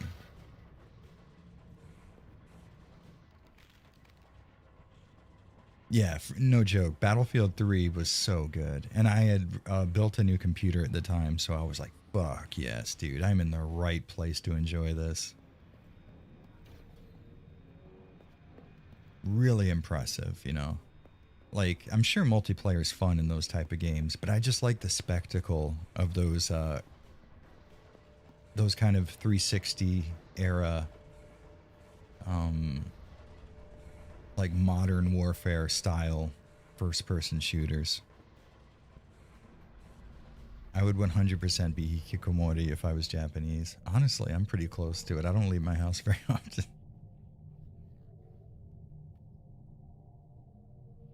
All right, so we can do this. No problem.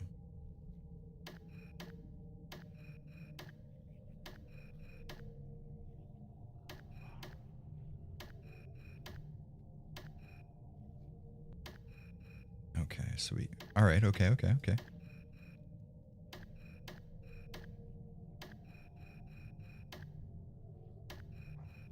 Does this give us the whole way we need? So, are we good? No, we need to get it the whole way down. Okay. All right. Easily doable. No problem at all. This definitely won't be hard. I want to go up. Make it. Thank you, fucker.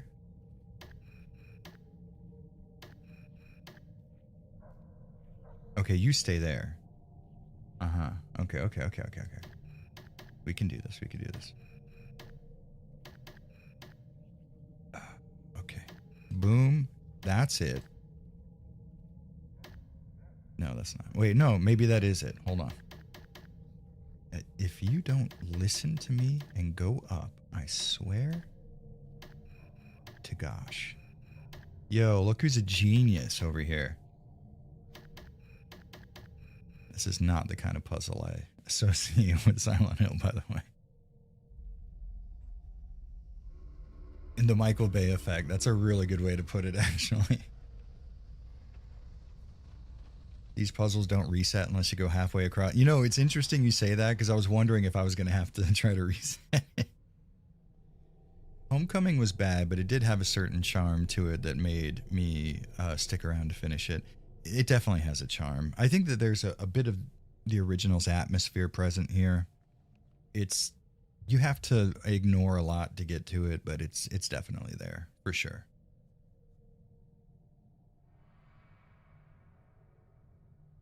I remember 2 eras of acid wash jeans, actually. Dude, I hate slide puzzles so much. They always fuck me up. I remember the notorious slide puzzle in Parasite Eve 2. I could never fucking get it.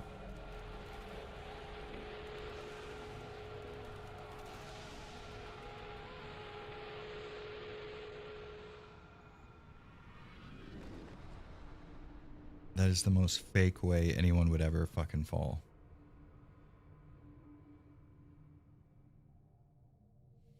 What metal bands do you consider overrated? Sleep Token. What's that female fronted kind of genty band? The girl that used to be I Wrestled a Bear once. I forget their name. Somebody knows it for sure. She got mistaken for Poppy. I forget. I really hate Sleep Token. It's not even that I hate them. It's just that they're so not good compared to how much people enjoy them. Ghost. I hate Ghost. I truly do not like their music at all, and I don't understand why people like them so much.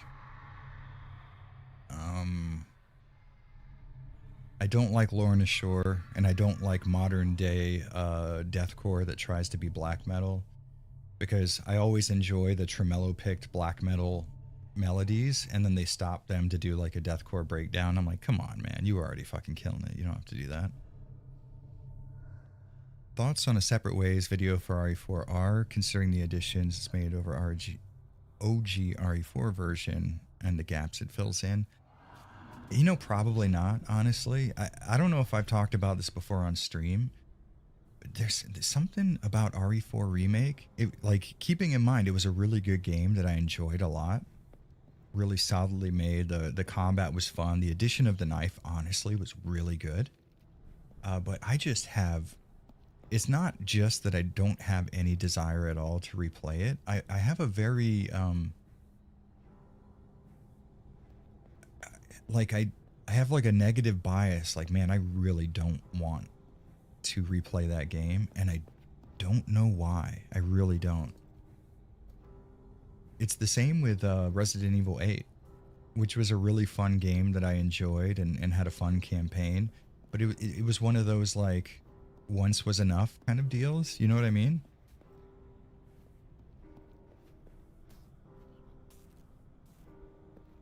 I probably would try to play it on professional if I got into it again.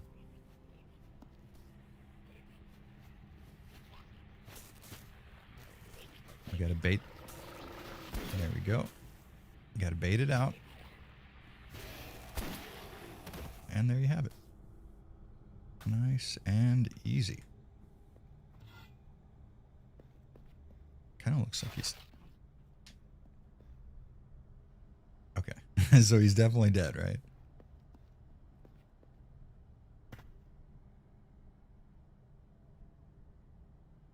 More rage bait. No, I promise.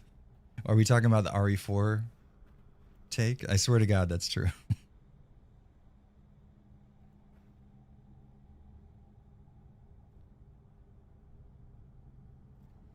I threw both my shoes and a hot dog I found on the ground at that POS band. Who are we talking about?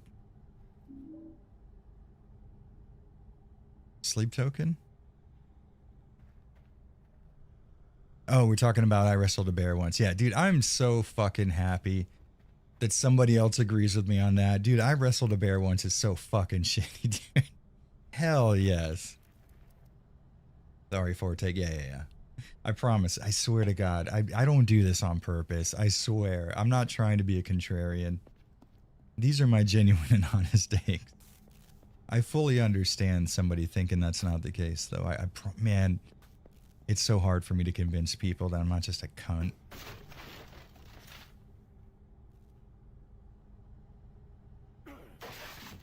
I personally found RE4R to be more fun than the original. I did in some ways as well, for sure. I think the original being a retro game sort of gives it a little more staying power for me. I'm not sure why. You know, it's just that feeling of like coziness when you play a game that has a very nostalgic look to it. But I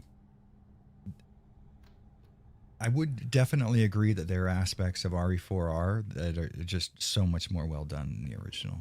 Like, I can admit that. Josh? Josh, wait!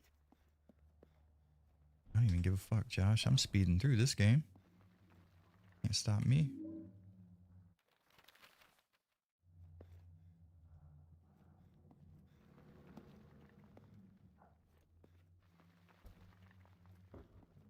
I'm just busting balls. I think RE3 is the best Resident Evil. It was my first. I hate the remake. Interesting.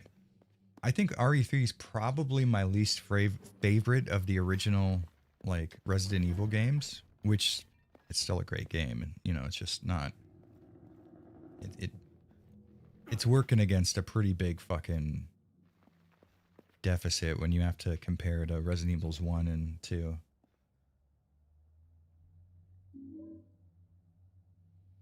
But I found the remake to be pretty enjoyable, honestly. I know that that's one take for sure, that when people say, oh, that's bullshit, I'm like, yeah, I get it. I 100% understand. That sounds like I'm trying to take the piss. Boop. Come on, let's see you do it again, fool. I clicked, I swear to God I did.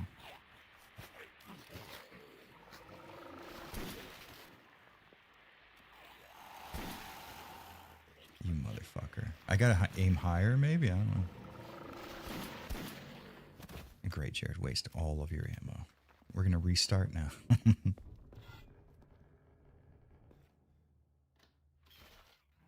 You know, my position was when I reviewed RE3 Remake was that, like, for sure it cut just a buttload of content from the original, and I can't say that that was a good move at all.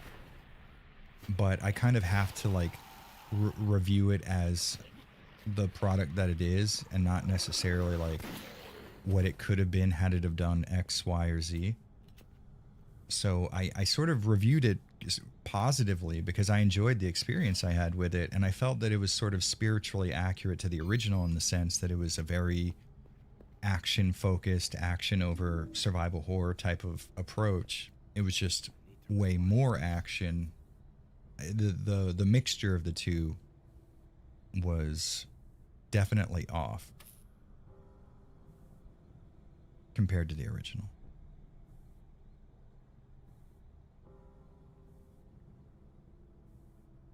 Oh, I have to do it from the bottom?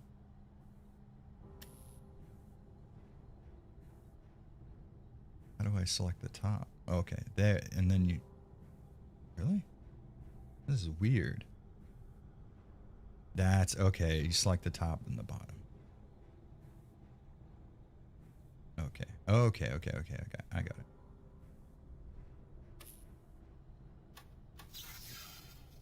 All right, so none of them work. Put you over here. All right, so that's not it. How about right here? We're fucking process of elimination, motherfucker.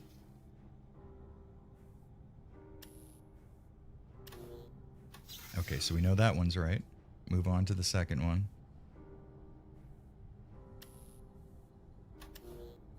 Nice and easy, baby. Nice and easy.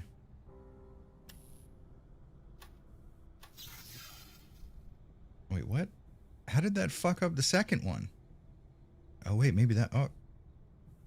Yo, that doesn't make any sense. Get the fuck over here. Hold on.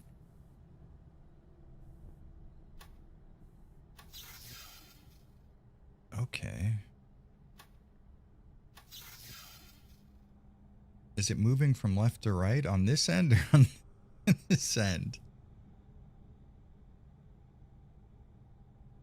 Damn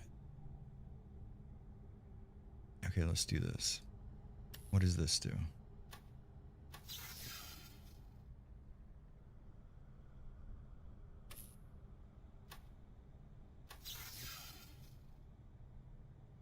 I think there's a mosquito in my room, which I won't admit to my wife because I am trying to gaslight her into thinking that there are no mosquitoes in the house. Oh, wait, is that why? I got these green wires mixed up. That's why, Jared, you fucking ding-dong. Okay, okay, okay. All right. So you got to go in one of these. Good. Blue swap with green.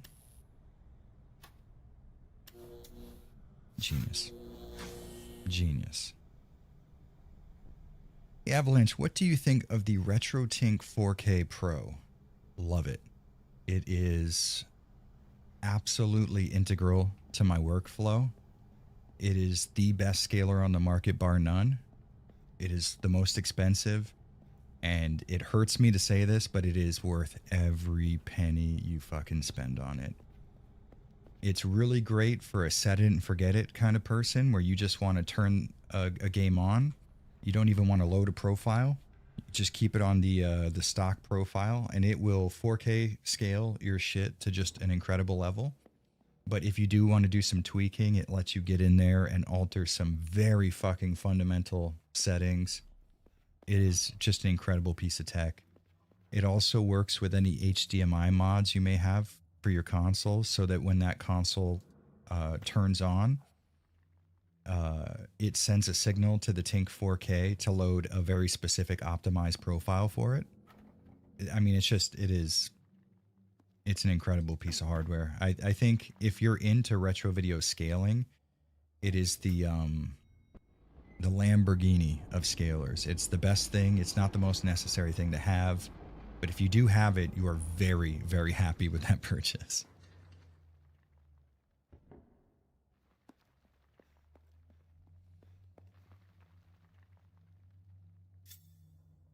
Darksiders. You know what? That's a series of games that people have really wanted me to play for a long time. I never did. They look fun. I don't have like any bias against them or anything. I just never got around to playing them. I feel like RE3R gets too much hate, but I understand where it comes from. Yeah, exactly. I beat it during COVID, about 4 hours, and had the reaction. That's it? Would be fantastic reimaging. Yeah. I'm in the same boat with you. Like, I sort of understand the hate that it gets, but I also kind of am thinking to myself, like, fuck, man, it's so good. I wish it didn't get that hate. So usually you'd waste all your handgun ammo here, but if you keep your knife, you're good to go. It's a little secret about this game. You can tell I've fucking beaten it way too many times. Oh, Carmela Cam? Oh, she's wiggling. Hey, little one. She is wiggling. Everybody say hello to Carmela. fuck.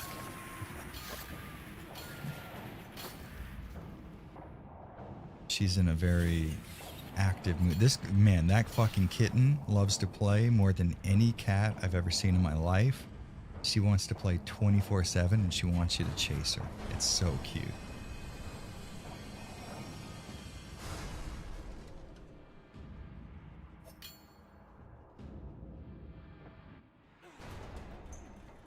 Wish I could chat some more, but I gotta start my day. Have a good one, chatting to you. Hey, have a good one. It was good having you back.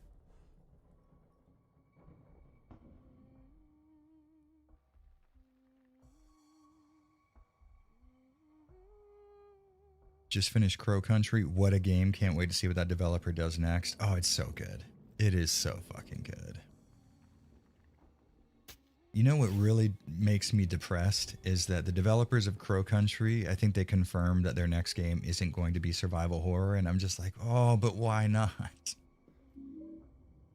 We all want it to be. This hotel is one of the best parts of Homecoming. You know, I won't lie. It's kind of one of my... I think this place and the sewers are two of my least favorite locations.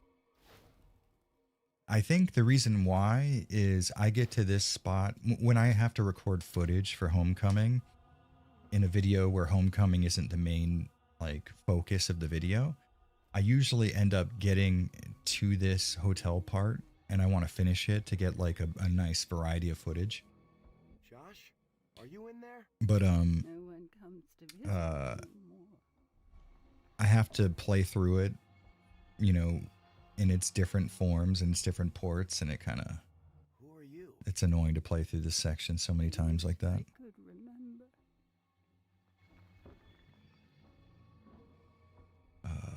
How did you What get are you here? doing in this hotel? This place should be condemned. I can't leave. Not yet. This is no place to be alone. You need to leave. I lost something once dear to me. Sawi Oe. All I have is Hey, you did memories. finally catch one. Hell yeah. I love your videos. Thank you for your work. Thank you for the love. Much appreciated, my man. I can't go until It is Silent Hill, the movie, the game. It's almost, what's the word? Like, shameless and how far it goes to chasing the Silent Hill movie aesthetic. Tell me what you need. I'll see what I can do. So difficult to remember. Tuxedo Snake says, what do you have to say about that EA's not going to continue the Dead Space series again? In the air. It's fair, you know. The remake didn't do quite as well financially as they expected. I mean, it's not fair. What would be fair is that we ended up getting the game that we want, but I think if they're not going to continue it, they should sell it, if that's the case. Like, if you're sitting on an IP and you're purposefully not releasing it, it's a fucking asshole move, you know what I mean?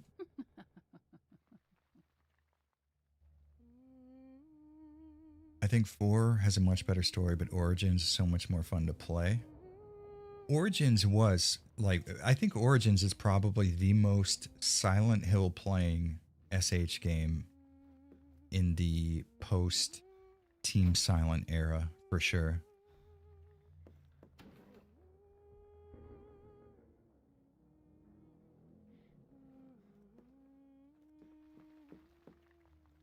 Okay, so this isn't the one you can move. All right. They wanted COD numbers. I mean, yeah, it's EA. They're always going to be complete idiots. And this is so strange, but really bad at business. And it's like, okay, here's the thing. You didn't put Call of Duty numbers in terms of budget into Dead Space Remake. I'm sure Dead Space Remake sold well proportionally. I would have to imagine. But they're like, oh no, it didn't live up to sales expectations, therefore we can't continue the series. It's like, okay, so you would rather make no money then instead of some money. Like, that's the most stupid business decision I've ever heard in my entire fucking life. I put Doritos out on the shelf in my convenience store and I only sold 10 instead of 15 packages. I'll never stock Doritos again. It's like, what the fuck? That's so stupid. I typically don't like Bloober games, but Chronos felt legitimately fun. I'm interested to try it. I still haven't given it a shot. but it has my attention for sure.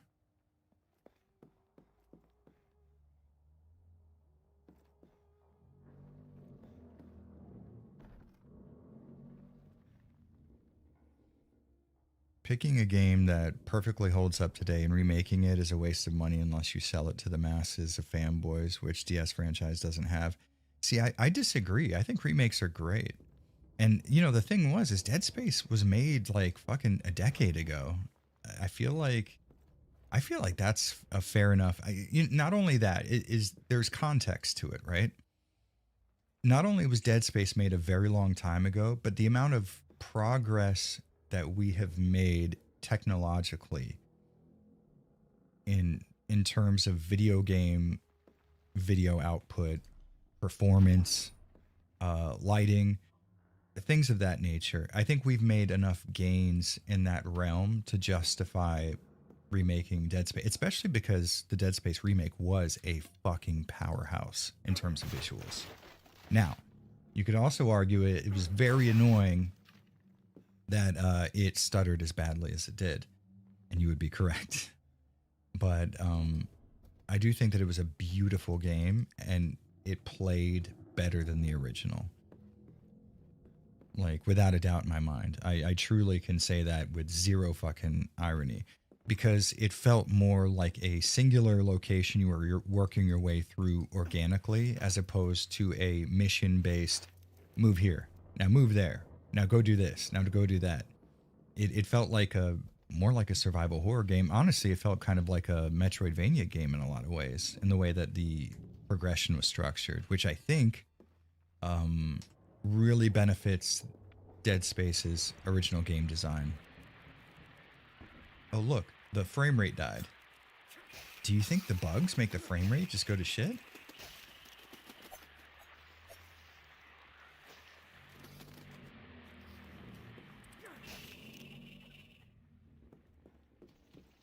No, it's still kind of shitty.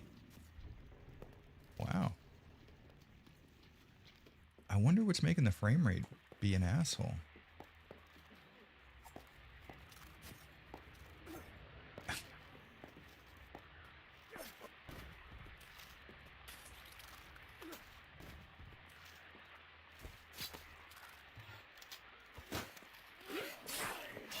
You fucker.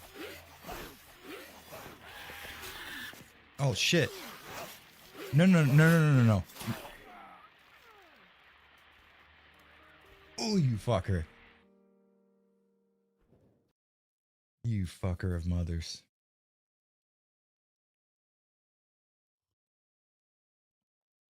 Shitty frame rate equals about to crash. Maybe.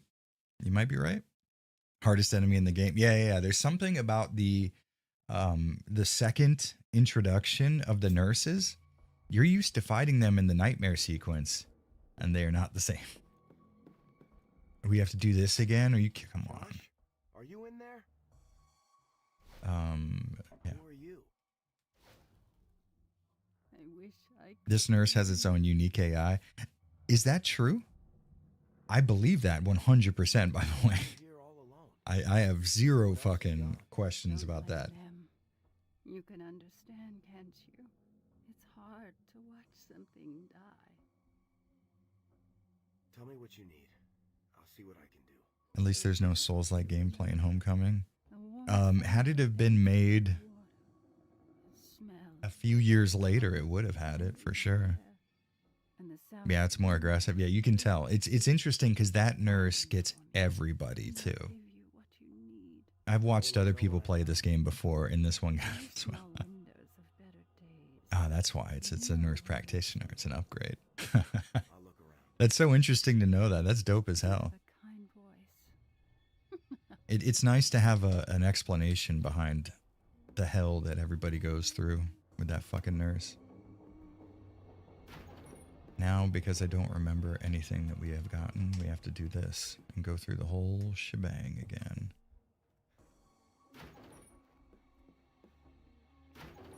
I'm tired of Souls-likes already. Yeah, I was kind of tired of them when they first came out, to be totally honest. I never really, I think I bounced off the Souls stuff. Bloodborne I really got into, I think was more about its aesthetic and its world. But yeah, I'm not a Souls-like guy for sure.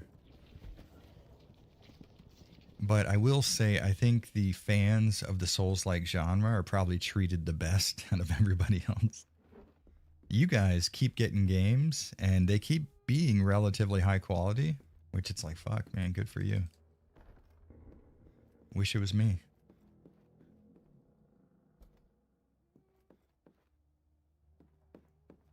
My wife is a nurse, so this game is my life. She just walks around with a push-up bra and a nurse uniform, cutting you with a scalpel. I get it. Honestly worth it when you think about it.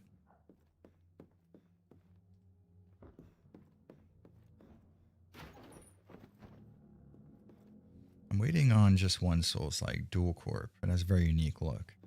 Honestly, sometimes like the actual, just the look of a game will sell me on it completely.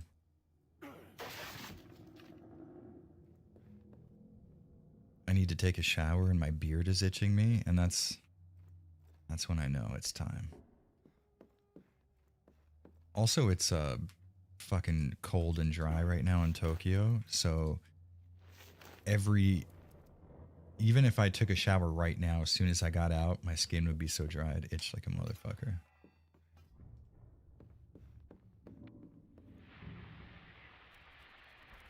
Okay, well, hold on. The frame rate didn't take a shit.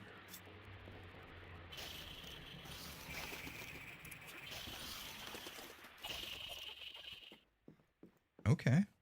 Now we're going to keep our knife out, because we know that she is a psychopath. Look at her.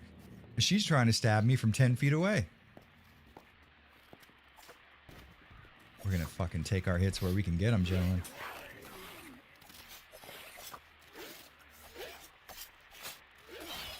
Ooh. That's so crazy that one nurse has different AI. That's the most insane fucking thing ever.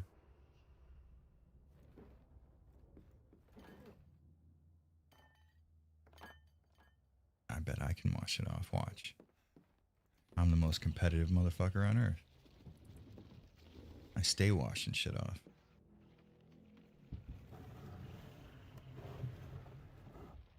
Apparently the nurses are pregnant because Alex is gay or something. I don't know. That's the post-team silent approach to story writing right there. That entire sentence. This must be one of the memories that she's looking to reclaim.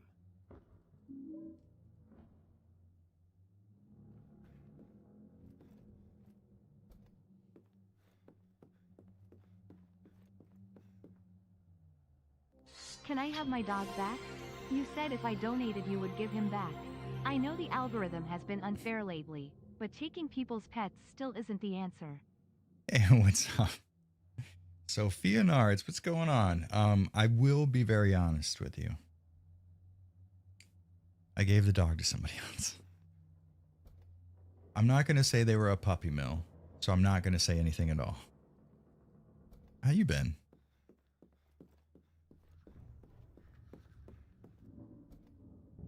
What I like about you is you start more shit on Twitter than I do, which makes me feel really good about the like my shit starting rate on Twitter, because it's fairly high on my end. I won't lie. Is this the pyramid head scene? There it goes. Everybody get ready. It's my dog now. Ah, that's fair.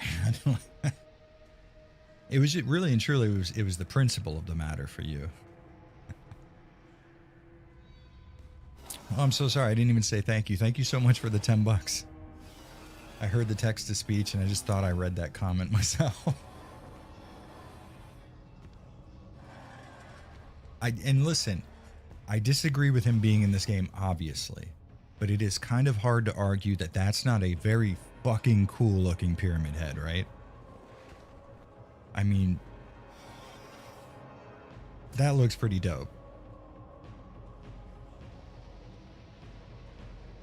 I just like how Alex is just looking at him like, oh, please don't hurt me.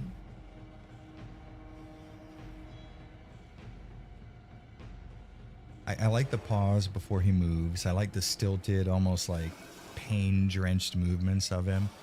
He's just in the wrong fucking game. I'm gonna go.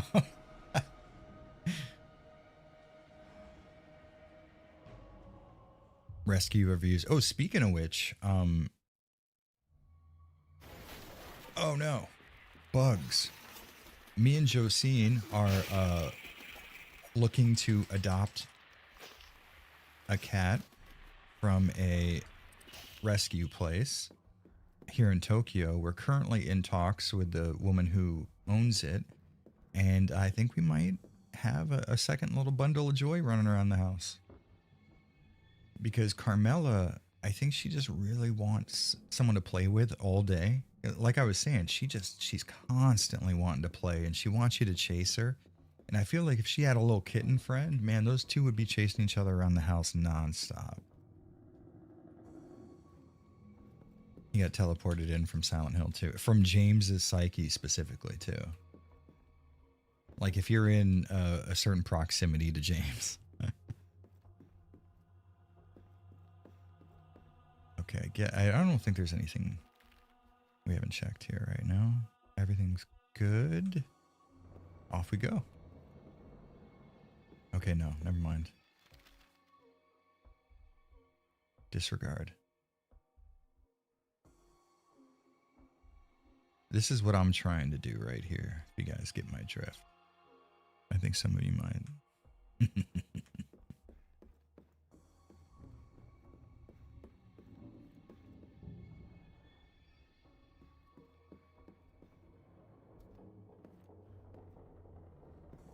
What kind of cat? I have two, Jojo male and Raja female.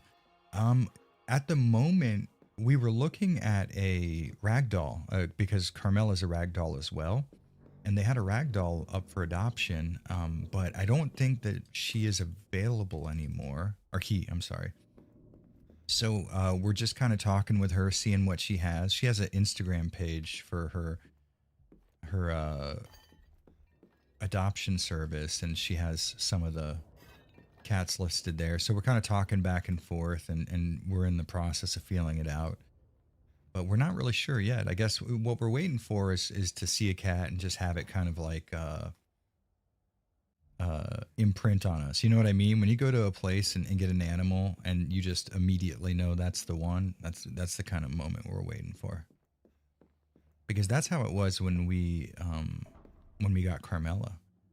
We walked into the pet store here in Nakano, and she was behind like a glass enclosure, and as I walked up, she started to rub, like nuzzle the glass enclosure, trying to get to me. Like she was trying to rub on me because I was standing so close to it. And I was like, yeah, this is the one. Period. The end. There will be no...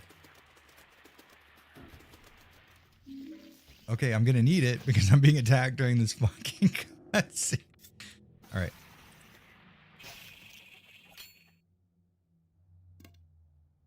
Okay, so is the serum just like a full heal? Or does it... Oh, it increases my max health, I imagine? I do not remember that. No. It's got to be like a full heal, right? Who should we... Oh, okay, yeah, it does increase max health. All right, nice. Yeah, but so Carmela just immediately made herself known as she was going to be, you know, the cat for me. So I didn't even look at any other cats. We walked into that place. She tried to nuzzle the glass to get to me. And I was like, no, that's it. I don't need to see any others. I'm good. Doc Salty said, if you don't mind me asking what happened to Rufus. Yeah, that's no worries. So Rufus had kidney disease for like half of his life. And me and Josine were very lucky enough because I was doing YouTube full time, so we could take care of him in that sense. But what we did was we ended up having to give Rufus sub-Q fluids with a little needle because his kidneys couldn't process water and distribute it throughout his body anymore. So what we would do is we would give him fluids underneath the skin on the back of his neck, and that would soak into his organs, and it would be roughly the same as if Rufus had drank water himself. And we did that for years and years and years. I want to say 5-6 years, longer than that maybe. And we made sure that his kidney medication every single day he took, and he was very good about that. He was such a good boy. But he was an 18-year-old cat, and I think age plus the kidney disease finally it did him in. And it was, man, it was the worst because Rufus has been with us for like 17 and a half years. We got him as a kitten, and he was just the best cat you could ever. I mean, truly, everybody says that about their animal, right? It's the best. Rufus was the fucking best. There's absolutely no fucking. He was just the greatest. No one will ever be as good as Rufus.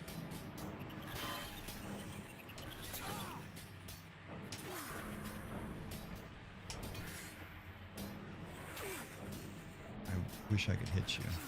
Okay, so what counts as a fucking.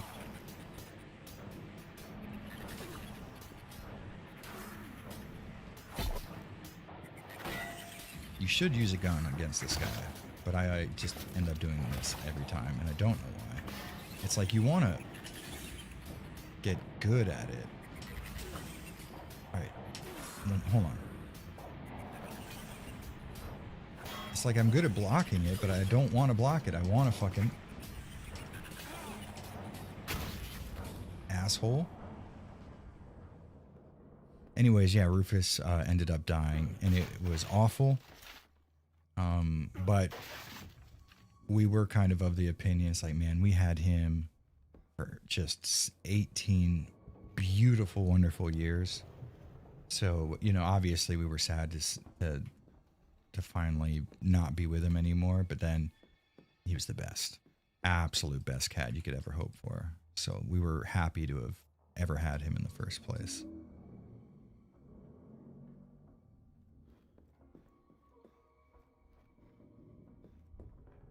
Parry system, yeah.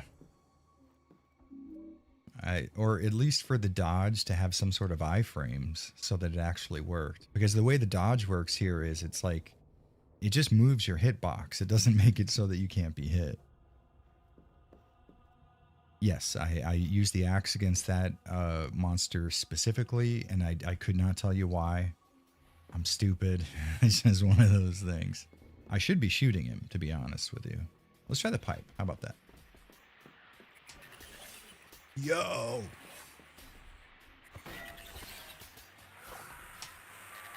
Oh yeah, I don't have to do that. I forgot.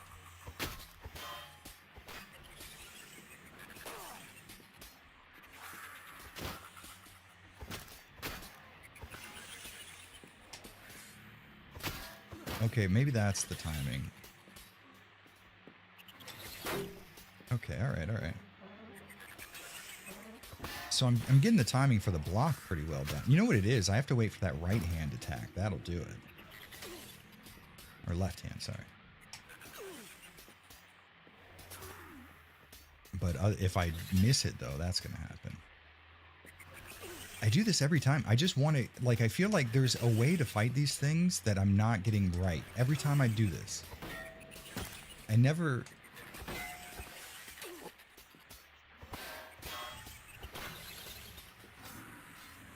Fuck off. This is not necessary what I'm doing. I'm doing this to myself on purpose.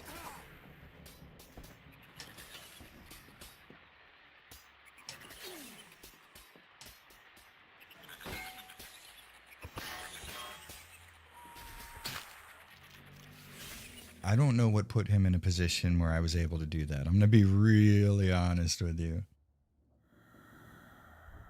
If you are playing this game, don't do all of those things that I just did. I don't know. I do this every time. I don't know why I fucking do it. It just feels like there's a strategy that I haven't learned about fighting those guys, and I'm always trying to find it.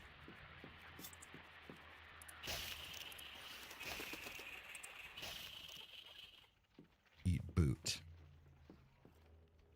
That's me in almost every game. Just doing the wrong shit on purpose.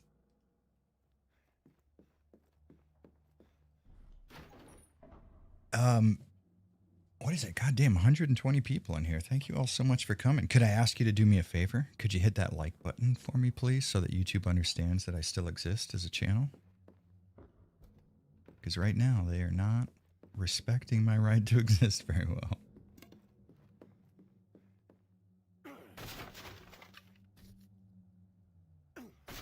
spam X with the knife. Is X the strong hit?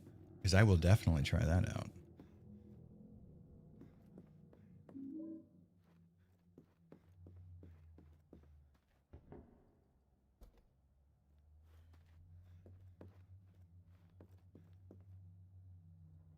Okay, you can't dodge into its attacking arm. All right.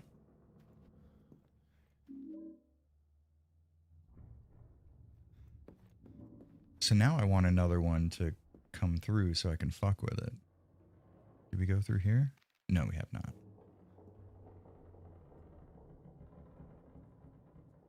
I think I liked all 6 streams. Yeah. We've had a good number of them so far today. But that's, that's the key. What you want to do is stream for about 15 minutes and then start a new one. That's how you grow on fucking YouTube. Done, boss. Thanks for all the videos. I binge your Silent Hill videos every year, dude. Thank you so much. Coming from somebody who binges Twin Perfect Silent Hill videos every year, I understand where you're coming from when you do. Oh, here we go. Yo, suck my fucking anus. Here we go.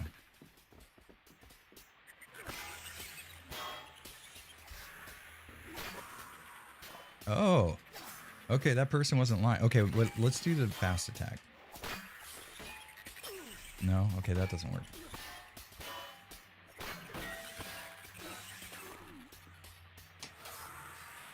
Okay. All right, so the dodge away. All right, let's try that. Let's try that. Well, that wasn't it, obviously. Oh, suck my ass. That was so cool for a split second. Hold on. Let's get him in a better position right here. Ah, okay. But it feels like you should be dodging. That's a pretty sick kill scene, honestly. It sort of feels like you should be dodging towards the side he's swinging like duck, because his animation has him ducking underneath. You know what I mean? Oh, well.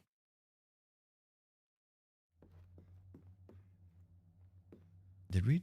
I forget if we even went through here.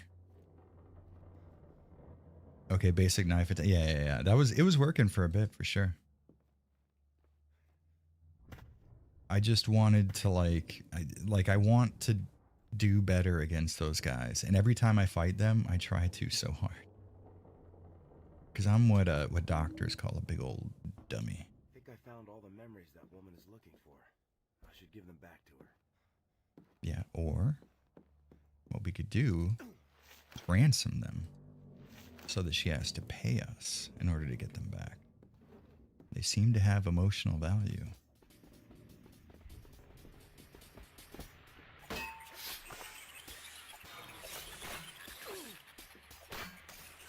So he will get a hit in every often. Yeah, okay. So like every 2 combos, he gets a hit in. So what if I... Oh, fuck. Maybe I could...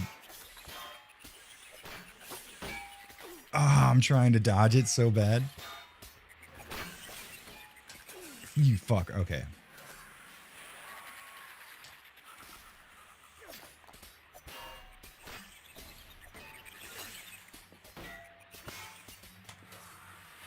This is not how you play the game, by the way, but it's fun. I want to do better. So it's so weird. You have to dodge to the opposite direction that he ends up moving to when you do that. It's very unintuitive, I would say. I can't believe this game that's not very good has elements in it that aren't very good. I mean, look at him just fucking trotting along there.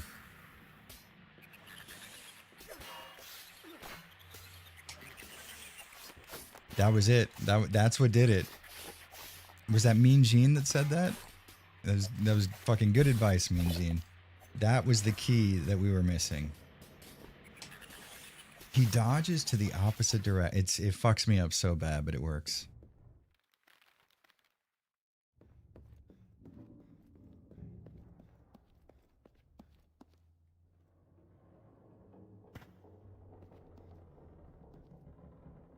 Wait, what was that?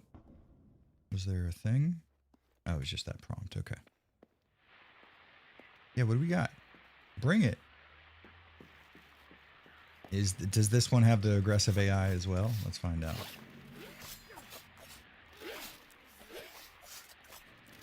Yeah, she has those fucking the crackhead ass fucking combo. I don't think I should be using this axe against these ones, but I will also do it because again, I'm nothing if not a big old dumb idiot.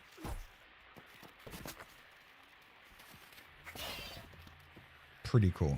Pretty fucking cool. Not very Silent Hill, but I don't think you could argue it's not cool.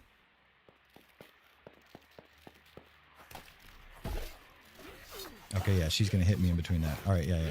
I'm aware. No, let me open my thing. Please.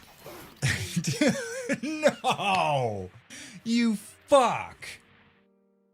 I couldn't even open my menu to heal. She was okay. That's not my fault. Hello, handsome gentleman. That was the right time to leave that comment. Oh shit, Grabahassy's here. What's up, dog? Oh god damn it. Oh wait. No, it didn't actually do what I thought.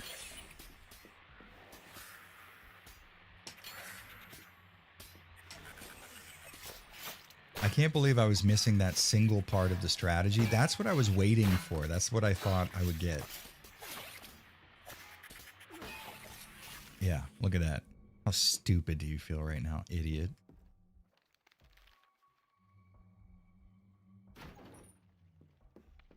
Does it update the door status when I just walk near it? That's kind of cool, honestly. Hold on, let's check this theory out. Oh, let's do it here. How about this? No? Why was this door already... No, okay, fuck, I'm an idiot. Maybe I'd already tried it and the game like auto-saved or something. Omoshiroi ne.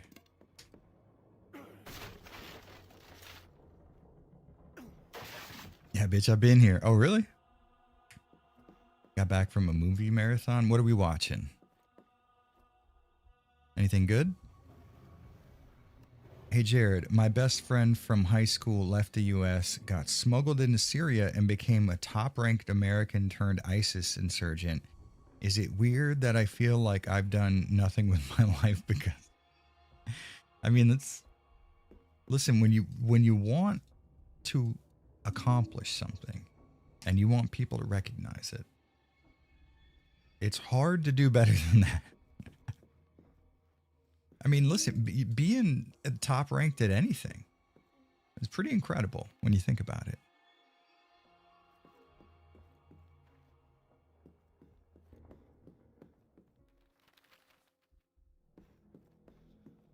I would say that's probably a better fate than becoming a YouTuber in 2025.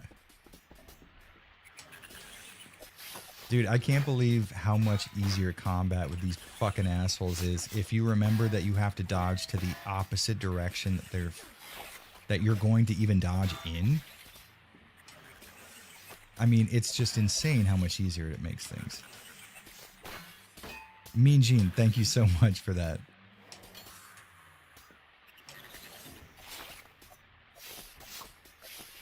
It's just like a completely different video game when you know that. Favorite type of cheese? Oh, man. White cheddar? Probably. I'm not the biggest cheese guy, so I might not know all the potential contestants in that scenario.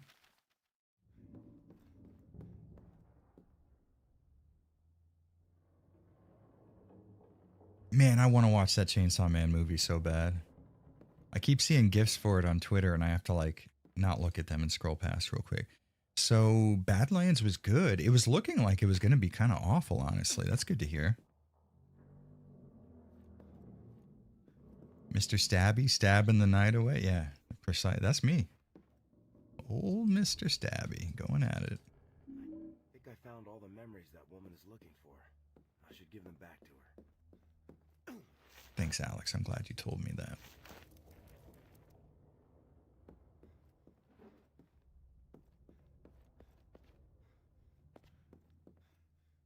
I wonder if is the Chainsaw Man movie like streamable right now? Because that would be nice.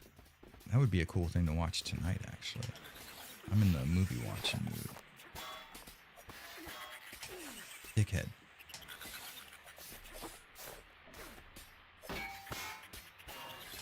Okay, so I found doing the ender for that combo kind of resets him so that he can more easily move around.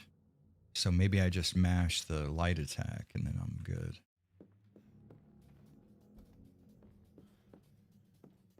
Took my kid to see it last night. It was pretty good. Damn, dude, I want to watch that shit. It looks cool as fuck. The animation in Chainsaw Man is just wild.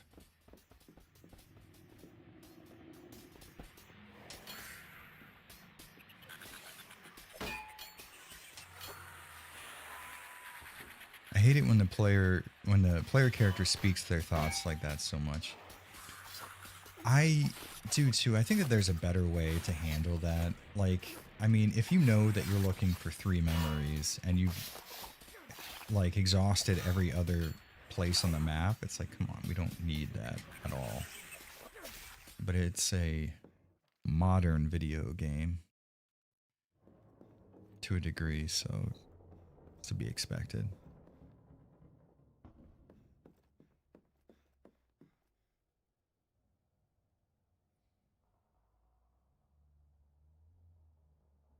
It's worth a theater visit. That'd be cool. It would be nice to see if there was a subtitled version here in Tokyo. There's something like seeing a movie is one thing. Seeing a movie in Tokyo just feels really, really cool. Something about it just feels like brag worthy. Yo, no.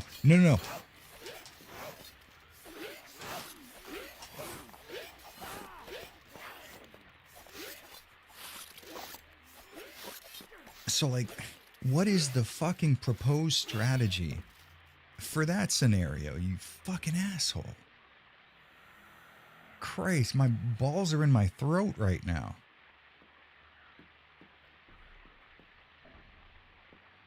Okay, well, what about maybe... So, we have the gun now. Maybe that's why they fucking swapped her AI up like that. Okay. Well, now I feel stupid because it only takes 2 headshots to finish him off. Shit. That was a close one, Jared. It's a good thing your quick thinking got you through that. Okay, you could just phase through shit. How come I can't?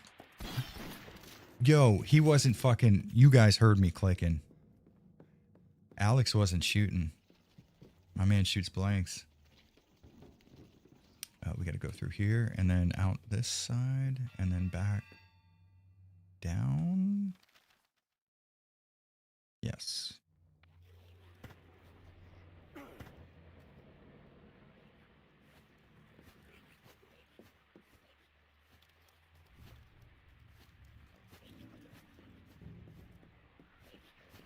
Oh, okay.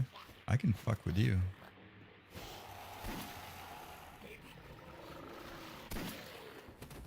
Alex has a problem with not firing when I tell his ass to. And that's something we shall have to remedy.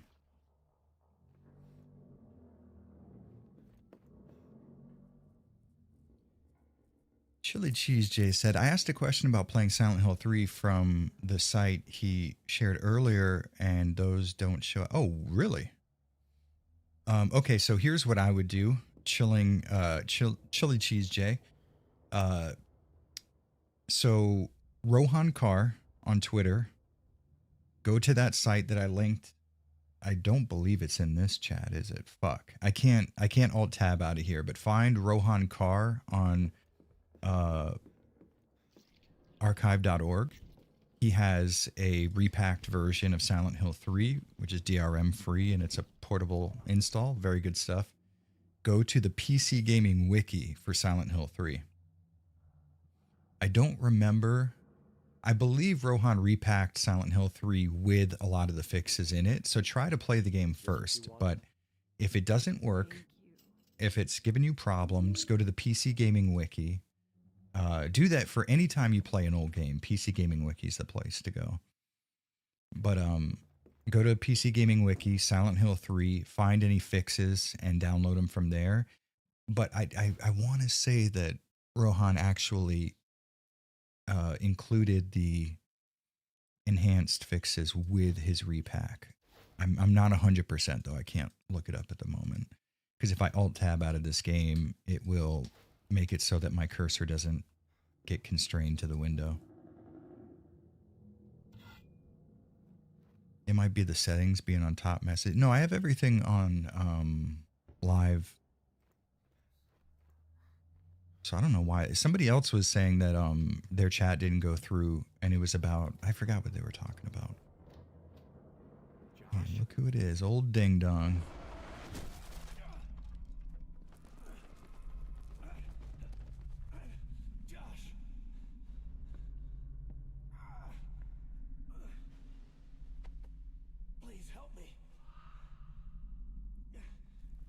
It's just such plain, undetailed textures.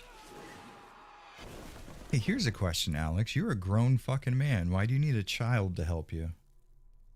Is your upper body strength so poor that you can't keep yourself held at upright position? You gotta work on your shoulders, my man.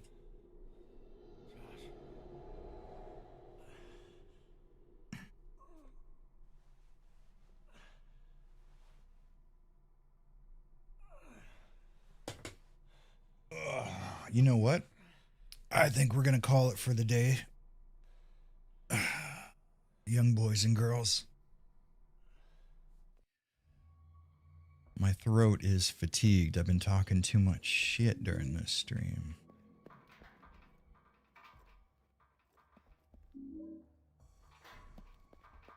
Let's go ahead and save it, and we will begin with the goodbyes.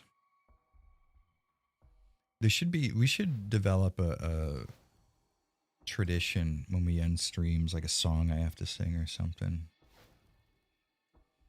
All right, our save is successful. There we go. Thank you all so much for showing up. Much love to anybody who liked the stream, who donated or joined up as a channel member. That helps so much. Thank you all. The time has come from DMC4. I don't remember any of the songs from 4, and I think 4 might be my favorite Devil May Cry game. I know. Don't hate me. Yeah, but thank you all so much. This streaming stuff, I'm going to keep staying stable with it, I promise. It's fun as shit. I just need to get over my social anxiety bullshit to be able to do it. Thank you guys so much. Everybody, please make wise choices. Don't drink and drive. And I fell off the weight loss wagon for a bit. I was down to 212. I would imagine I'm up to 214 now. I'm getting back down. I'm going to the gym today. We're burning 1,000 calories, baby. That's the plan.